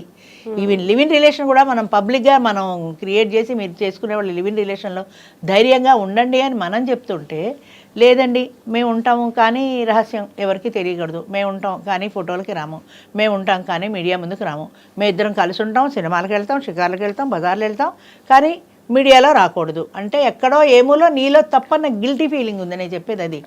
చెయ్యగలిగితే ధైర్యంగా చెయ్యి, చెయ్యలేనప్పుడు నా వల్ల కాదని నమస్కారం పెట్టి ఇంట్లో కూర్చో. నీకు తోడు కావాలి, అది ఎవరు కాదనిలే, నిజం నీ మనసు కూడా కావాలని కోరుకుంటుంది కాబట్టి వస్తుంది. ఇది కేవలం తోడు కోసమే కాదు, మిగతా కార్యక్రమాలు కూడా ఉన్నాయి. పెళ్ళి ఒకటే కాకుండా టూర్ ప్రోగ్రామ్స్, కలిసి అందరం కలిసి పిక్నిక్కి వెళ్ళడం అని, పాట్లకులని, ఏవో బర్త్డేలని, కేకులని, అవన్నీ ఇవన్నీ ఏవో, అంటే కంపెనీ పొద్దు నుంచి సాయంత్రం దాకా అంత్యాక్షరి అని హాయిగా ఆడుకుంటాం, కూర్చొని తంబోలా ఆడుకుంటాం, ఇవన్నీ కూడా ఉన్నాయి కదా. వీటిల్లోకి రండి. కొంతమంది పెళ్లి కాదని వీటిల్లోకి వస్తారు. వీటిల్లో ఉన్న వాళ్ళు కూడా భయపడతారు. వృద్ధాప్యం అంటే తోడు నీడ అంటే అది ఒక బూతు మాట, అది ఒక తప్పు అని ఎందుకు అనుకుంటున్నారు? నా బాధ అది. తప్పు అనుకుంటే రాకండి, వస్తే ధైర్యంగా నిలబడండి. వస్తాం కానీ ఎవరికి తెలియకూడదు. వాడు ముసుకేసుకొని ప్రాస్టిట్యూట్ దగ్గరికి వెళ్ళినట్టు అలాంటి ఫీలింగ్ని కల్పిస్తున్నారు. నేను అనేది పదే పదే నేను చెప్తున్నాను, తప్పు అనుకుంటే రాకండి, వస్తే ధైర్యంగా నిలబడండి. వచ్చేసి 2 రోజులు ఉండడం, లేదా పక్క ఆవిడందని మనం భయపడి వెళ్ళిపోవడం, వాళ్ళెవరో అన్నారు ఇది తీసేయండి, వాళ్ళెవరో అన్నారు అది పెట్టకండి, వాళ్ళెవరో అన్నారు నా ఫోటో వేయకండి, వాళ్ళెవరో అన్నారు కాదు, నువ్వు డిసైడ్ చేసుకో. నీ ఫోటో కావాలా అక్కర్లేదా, ఈ కార్యక్రమంలో ఉంటావా ఉండవా, నువ్వు డిసైడ్ చేసుకో. ఇవేమీ లేకుండా ఉంటే నాకు ఇష్టమే. 10 చూసి వచ్చారమ్మా. ఇప్పుడు ఈ కార్యక్రమం మీరు వేస్తారు, ఇది చూసి ఎవరో ఇన్స్పైర్ వస్తారు. అలాగే నువ్వు కూడా ఇంకో కార్యక్రమం ఉంటేనే కదా ఇంకొకళ్ళు ఇన్స్పైర్ అవ్వగలుగుతారు, మన వల్లే కదా. అది కాకుండా ఎందుకు అనుకోవాలి? అసలు ఆలోచనే నాకు నచ్చట్లేదు.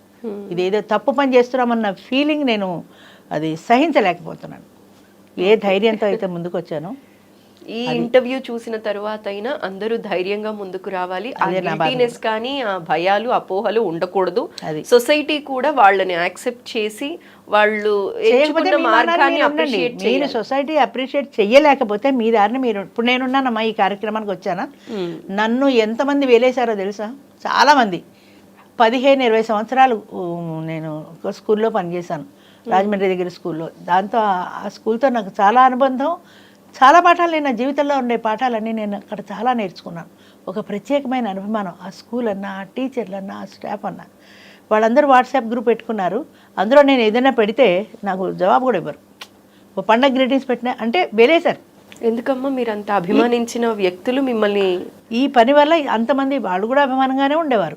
ఎప్పుడైతే ఈ కార్యక్రమం మొదలెట్టానో వాళ్ళకి నచ్చలేదు. ఎందుకమ్మా ఇంత మంచి పని చేస్తూ అంత అది మంచి అని కళ్ళమ్మట నేను నీళ్లు పెట్టుకునే అంత బాధ ఎంత ఎమోషనల్గా అనిపిస్తుంది చెప్పండి. 20 సంవత్సరాల అనుబంధం ఈ ఒక్క పనితో తెంచేసుకున్నారు. కానీ నేను దాన్నైనా వదులుకున్నాను, కానీ దీన్ని వదులుకోలేదు నేను. బంధువులు కూడా ఉన్నారు. ఇన్ని వదులుకొని ఏ కార్యక్రమం కోసం అయితే నేను ముందుకు వచ్చి తపన పడుతున్నానో అది కూడా నేను చేయడానికి లేకుండా ఇన్ని రకాల బాధలు, ఇన్ని రకాల సమస్యలు. నేను అనుకున్న నా వాళ్ళు అనుకున్న వాళ్ళే వీళ్ళందరూ పోతే పోయారులే, వాళ్ళు స్కూల్ వాళ్ళు వెళ్ళిపోతే వెళ్ళిపోయారు, చుట్టాలు వెళ్ళిపోతే వెళ్ళిపోయారు, వీళ్ళే నా వాళ్ళు, ఈ తోడు ఉన్నాడే నా కుటుంబం అని అనుకున్న కుటుంబంలో కూడా అంతర్గత కలహాలు, వెన్నుపోట్లు, ఇలాంటి కామెంట్లు, వీళ్ళలో వీళ్ళే ఫోన్లు చేసేసుకొని ఒక ప్రత్యర్థి వర్గంలో ఏర్పడిపోయినప్పుడు ఒక కుటుంబం విచ్ఛిన్నం అయిపోతే ఎలా బాధ ఉంటుందో ఆ పేరెంట్కు, ఆ కుటుంబాన్ని నడిపేటువంటి ఆ పెద్దకు, కుటుంబం అంతా ఎవరి దారిని వాళ్ళు వెళ్ళిపోతే ఎంత బాధపడతాడో నా మనసు కూడా అంత బాధపడుతోంది. అయినా నేను వెంతేటలా ఉన్నవాళ్ళే ఉంటారు. ఇది నిరంతర ప్రక్రియమా, వచ్చేవాళ్ళు వస్తూ ఉంటారు, వెళ్ళేవాళ్ళు వెళ్తూ ఉంటారు. వెళ్ళేవాళ్ళు వెళ్ళారని బాధపడక్కర్లా, మళ్ళీ కొత్త వాళ్ళు వస్తారు. ఇది ఆగిపోదు, ఒక్కసారిగా ఎండిపోదు కదా, ఇది జీవనది లాంటిది. ఎంతో మంది కన్నీళ్లు తుడిచిన మీరు ఇలా కళ్ళంబుట నీళ్లు పెట్టుకోవడం చాలా బాధాకరమైన విషయం అమ్మా. మీరు బాధపడకూడదు. దానికే బాధ వస్తుంది ఎందుకు ఇలా అయిపోతుంది అని. కారణాలు మనం ఎత్తుక్కునే కంటే సొల్యూషన్ ఎత్తుకోవడం బెటరు. సరే వెళ్ళిపోని వాళ్ళకి ఇష్టం లేదు, వెళ్ళిపోయారు, ఇంకొకళ్ళు వస్తారు, వచ్చేవాళ్ళని రానిద్దాం, నడిచిన నాళ్ళు నడుస్తుందమ్మా. నేను అదే గ్యారంటీగా చెప్తున్నాను. నేను కాకపోయినా ఇంకొకరైనా ఇటువంటిది నడిపే తీరుతారు, ఇది ముందుకు వెళ్ళే తీరుతుంది. Because there is a need in the society. ఎంతమంది వెలివేసినా, ఎంతమంది మాట్లాడడం మానేసినా, ఎంతమంది అబ్బా అంత గొప్పది ఇంత గొప్పది అన్న వాళ్ళందరూ ఇవాళ ముఖం చాటేసినా నేను బాధపట్టాల. నన్ను వద్దనుకున్న వాళ్ళు నాకు కూడా వద్దంతే, అదొకటే. మీరు కావాలి అనుకున్న వాళ్ళు బోల్డ్ అంతమంది ఉన్నారమ్మా. ఎంతో మంది జీవితాల్లో ఆనందాన్ని నింపారు మీరు చాలా మందికి ఇన్స్పిరేషన్ కూడా అమ్మ. మీరు ఇలా బాధపడుతుంటే ఏం మాట్లాడాలో కూడా నాకు అర్థం చేసుకున్న వాళ్ళే చేసుకున్న వాళ్ళని మనం ఏం చేయలేము. కాకపోతే మన గమ్యం మారదు, అది నేను చెప్పాను. కానీ ఏదైతే గమ్యం చేరాలి అనుకున్నామో, ఏదైతే ముందుకెళ్ళాలి అనుకున్నామో, ఏ ఒంటరి జీవితాలకి కొంత ఓదార్పు దొరకాలి అని అనుకున్నామో దాంతోపాటు మనం ముందుకు వెళ్తూనే ఉంటాము. అనుకునే వాళ్ళు అనుకుంటారు. అయితే అదే నిజమైతే ఈ పాటికి ఎప్పుడో మూతపడిపోయేది. అది కాదు కాబట్టే అది ఇంకా ముందుకు వెళ్తుంది. ఎంతో మంది ఆశీర్వాదం మీకు ఉంది, తోడు నీడ ఇలానే ముందుకు సాగాలమ్మా. సమావేశం ఏర్పాటు చేయండి. అది ఏ రకంగా తప్పో నాకు చెప్పండి, నేను కూడా మానేస్తాను తప్పు అంటే తప్పు అనే వాళ్ళందరూ కూడా ఎక్కువ శాతం ఒంటరిగా ఉన్న వాళ్ళైతే ఆ నొప్పి తెలుస్తుంది కాబట్టి వాళ్ళు ఎవరు ఉండరు. ఇది తప్పు కాదు అని తెలిసినా కొంతమందికి చెప్పే ధైర్యం ఉండదు. వాళ్ళు ఇంట్లోనే ఉండిపోతారు, బయటికి రాలేరు. ఎందుకంటే ఇది తప్పు కాదు అని తెలుసు కాబట్టి. మనసులో ఎంత బాధ పెట్టుకొని ఇలా ధైర్యంగా నవ్వుతూ ముందడుగులు వేస్తున్నారమ్మా, ముందుకు సాగుతూనే ఉన్నారు. కానీ ఎక్కడా కూడా మీరు వెనకడుగు వేసిన రోజు నేను ఎప్పుడు చూడలేదమ్మా ఇన్నేళ్లలో. ఇక ముందు కూడా వేసే ఉద్దేశం కూడా లేదు. అదే చెప్పే కదా, నాకు ఉన్నదల్లా ఒక విల్ పవరే. ఆ విల్ పవర్ తోటే నేను నడిపించగలిగిన నాళ్ళు నడిపిస్తాను. ఒకవేళ నేను ఆగిపోయినా ఇది కార్యక్రమం ఆగదు. అదే నేను చెప్తుంటా, నేను ఆగిపోయినా ఈ కార్యక్రమం ఆగదు. దీన్ని ఎవరో ఒకరు తీసుకుంటారు, ముందుకు తీసుకెళ్తూనే ఉంటారు. ఏదో ఒక విప్లవ జ్యోతిని ముందుకు తీసుకెళ్ళినట్టుగా ఎవరో ఒకరు తీసుకెళ్తారు, దాని ముందుకు ఖచ్చితంగా ఎడుతుంది. అయితే దీన్ని శాస్త్ర విరుద్ధం అని చెప్పి ఖండించిన వాళ్ళు ఉన్నారు. ఈ వయసులో పెళ్లిళ్ళు శాస్త్రీయ పరంగా యాక్సెప్ట్ చెయ్యము, ఒక వితంతువుకి పెళ్లి చేయటం ఏంటి అన్న వాళ్ళు కూడా ఉన్నారు కదమ్మా. శాస్త్ర విరుద్ధం అని చెప్పి మాట్లాడిన వాళ్ళు ఉంటున్నారు. అలాంటి కమెంట్స్ కూడా మనం చూస్తున్నాం కదా, మన భారతీయ సంప్రదాయం కాదు అని. అలాంటి వాళ్ళకి మీ సమాధానం అమ్మా?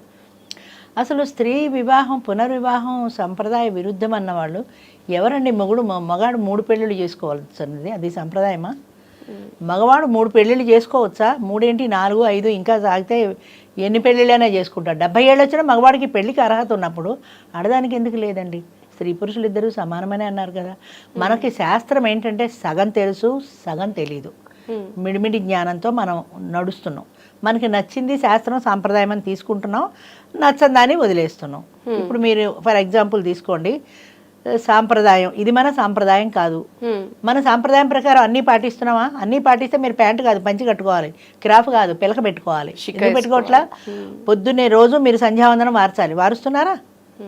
మరి మా కులంలో లేదు అంటారు. పోనీ కులంలో ఉన్న వాళ్ళు ఎంతమంది వారుస్తున్నారు? పిల్లలు అమెరికాకి పంపిస్తున్నారు. నాలుగు మీద వాత పెట్టకుండా సముద్రాలు దాటి పిల్లలు అమెరికా ఎలా వెళ్తున్నారు? పిలక పెట్టుకుని అమెరికా వెళ్ళాడా? మీ వాడు రోజు సంధ్యావందనం అక్కడ అమెరికాలో వారుస్తున్నాడా? డ్రింక్ మన సాంప్రదాయమా? ఏదండి మన సాంప్రదాయం వీటిల్లో? అక్కడ దాకా ఎందుకు? ఇదెవరు మన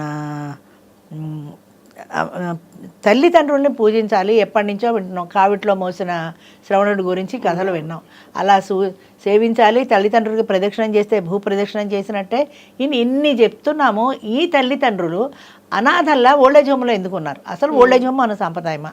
ఎందుకు వచ్చింది? ఇది మన సాంప్రదాయం కాదు కదా. మరి ప్రతి ఒక్కళ్ళు చూస్తే అది పరిస్థితి ఎందుకు వచ్చింది? పిల్లలు ఎక్కడ అమెరికాలకు వెళ్ళిపోయి లేదా కోడలతో పడక నేను ఈ తల్లిదండ్రులను చూడనంటే పెళ్ళా నదులకి వెళ్ళాక వీళ్ళని తీసుకెళ్ళి ఓల్డేజ్ హోమ్లో పడేస్తున్నాం. కన్న తల్లిదండ్రుల్ని ఓల్డేజ్ హోమ్లో పడేయడం అంత కర్కసత్వం ఎక్కడైనా ఉందా? అది మన సాంప్రదాయమా? మరి అక్కడ ఎందుకు మొత్తుకోవటంలా ఇది మన సాంప్రదాయం కాదని ఇక్కడికి వచ్చేప్పటికి మనకి సడన్గా గుర్తొచ్చేసింది సాంప్రదాయం. ఏం మరి అలాంటి వాళ్ళందరినీ ఏం చేస్తున్నారు?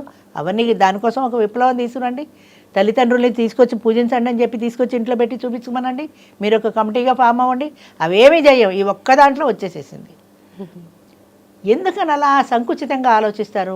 పాటిస్తే అన్నీ పాటించండి, లేదా ఎవరి దారి వాళ్ళది, ఎవరి వీలు వాళ్ళది అనుకొని ఊరుకోండి.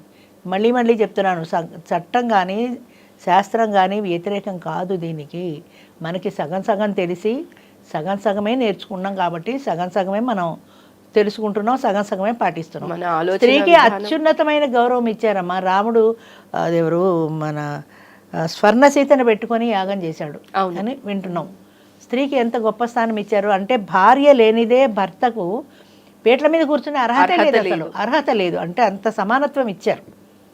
లేదు కాబట్టే ఆవిడ బదులు స్వర్ణసీతను పెట్టుకున్నాడు.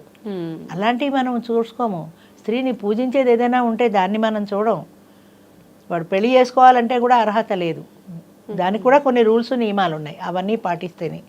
అష్టవర్షాత్ భవేత్ కన్య అన్నారంటే 8 సంవత్సరాలు దాటకుండా ఆడపిల్లకి మన వివాహం చేయాలని. ఆ సాంప్రదాయం పాటిస్తున్నావా ఇప్పుడు? 8 సంవత్సరాలు దాటకముందే వెలేసేవారు ఆ కుటుంబాన్ని. అంటే అష్టవర్ష అంటే 8 సంవత్సరాలని. 8 సంవత్సరాలు దాటకుండా స్త్రీకి వివాహం చేయమన్నారు. అంటే మెచ్యూర్ అయిన పిల్ల అసలు వివాహానికి అర్హురాలు కాదు. మరి ఇప్పుడు ఎవరు చేస్తున్నారు? 25, 30, అసలు 20 ఏళ్ల లోపు ఆడపిల్లకి పెళ్ళిళ్ళు అవుతున్నాయి. ఎంతమంది ఉన్నాయి? మరి ఆ పెళ్ళన్నీ మనం కూడా వెళ్ళి చక్కగా పెళ్ళిపోయిన చేసి వస్తున్నాం కదా. మనం ఎందుకు మొత్తుకోవట్లా? ఒరే 8 ఏళ్ళు రాకుండా నీ పిల్లకి చేయరాని ఈ చెప్పిన పెద్ద మనిషి చేశాడు ఆయన కూతురికి, చెప్పండి.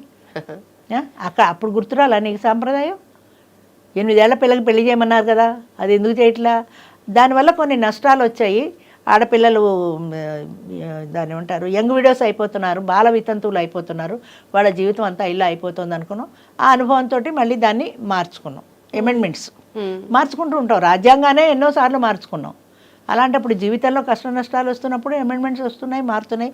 మారిన కాలానికి అనుగుణంగా మనం కూడా మారుతున్నాం.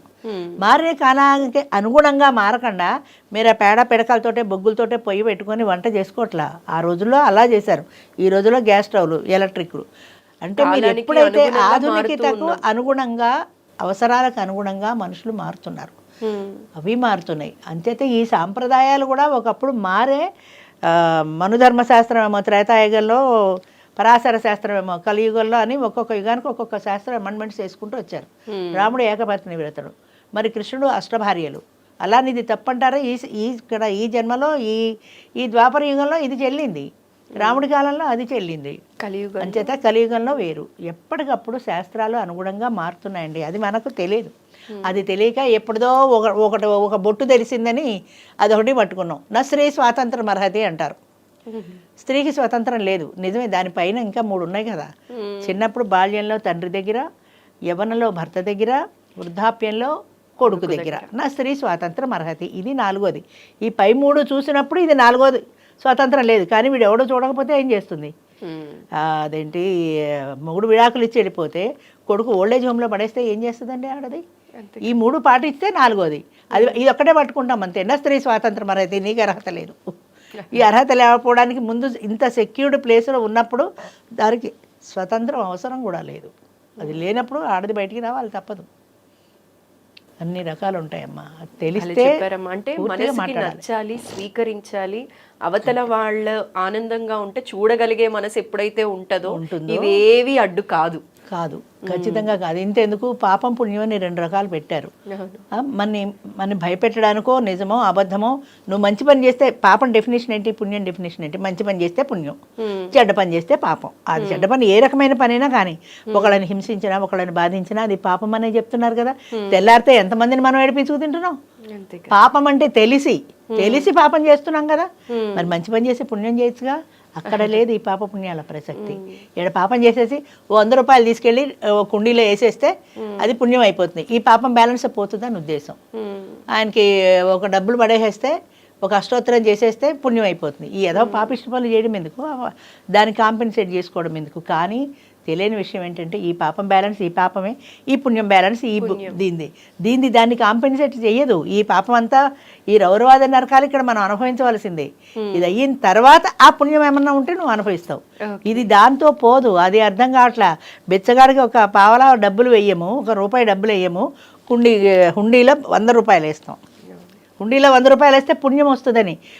చాలామంది తెలియని విషయం ఏంటంటే, అది ఒక దానం చేస్తే కూడా కృష్ణార్పణం అనుకోమన్నారమ్మా. ఎందుకు అనుకోమన్నారంటే, అది భగవంతుడికే అర్పితం, నాకు స్వార్థంతో నేను చేయటం లేదని. కానీ మనం 100 రూపాయలు, నాకు 100 రూపాయలు బ్యాలెన్స్ పెరుగుతుంది పుణ్యం అనే ఉద్దేశంతో చేసినప్పుడు నీకు అసలు పుణ్యం ఎక్కడ వస్తుంది చెప్పండి? పుణ్యం ఎక్కడ వచ్చింది? అది మనకు తెలియదు. అది ఇగ్నోర్ చేస్తాం. నాకు 100 రూపాయలకి పుణ్యం వచ్చేసింది అంతే. ఎడ పాపం చేసుకోవచ్చు, పర్వాలేదు. అది దేని లెక్క దానిదే. అది తెలియని విషయం అంతే. మంచి మనసుతో అమ్మ, మంచి పని చేసినప్పుడు, మీరు చేసిన పని మంచిదయ్యి దానివల్ల 10 మందికి ప్రయోజనం ఉన్నప్పుడు, దానివల్ల 10 మంది సంతోషించినప్పుడు అది పుణ్యమే నా దృష్టిలో. ఖచ్చితంగా ఏ పనైనా కానీ దానివల్ల 10 మందికి ప్రయోజనం కలిగి మీరు చేసిన సహాయం వల్ల వాళ్ళు సుఖపడ్డారంటే అది పుణ్యమే. మన మాటలతో అవతల వాళ్ళని బాధ పెట్టకుండా ఉంటే అదే పుణ్యం. వాళ్ళు ఎంచుకున్న దారిని మనం ఆ దారికి అడ్డు తగలకుండా ఉంటే పుణ్యం. చాలా చక్కగా చెప్పారు. ఏదో అక్కడ నాశనం జరిగిపోతోంది అని మొత్తుకుంటూ అడ్డం పడిపోతున్నామే, దానివల్ల పుణ్యం వస్తుందో లేదో కానీ పాపం మాత్రం వస్తుంది. చాలా చక్కగా చెప్పారమ్మా. ఇకపైనైనా తోడు నీడ అనే ప్లాట్ఫామ్ ద్వారా వయసు మళ్ళిన వాళ్ళ సంతోషం కోసం ఒక తోడును ఎత్తుక్కుంటే ఎవరూ కూడా వాళ్ళ మీద నిందలేయకుండా వాళ్ళని బతకనిస్తే చాలా, వాళ్ళ బ్రతుకు వాళ్ళని బ్రతకనియండి. చేతనైతే సాయం చేయండి, లేదా వదిలేయండి. అది. థ్యాంక్ యూ అమ్మా, థ్యాంక్ యూ సో మచ్. చాలా వివరంగా మాట్లాడగలిగానమ్మా, చాలా సంతోషం. Thank you. నమస్కారం.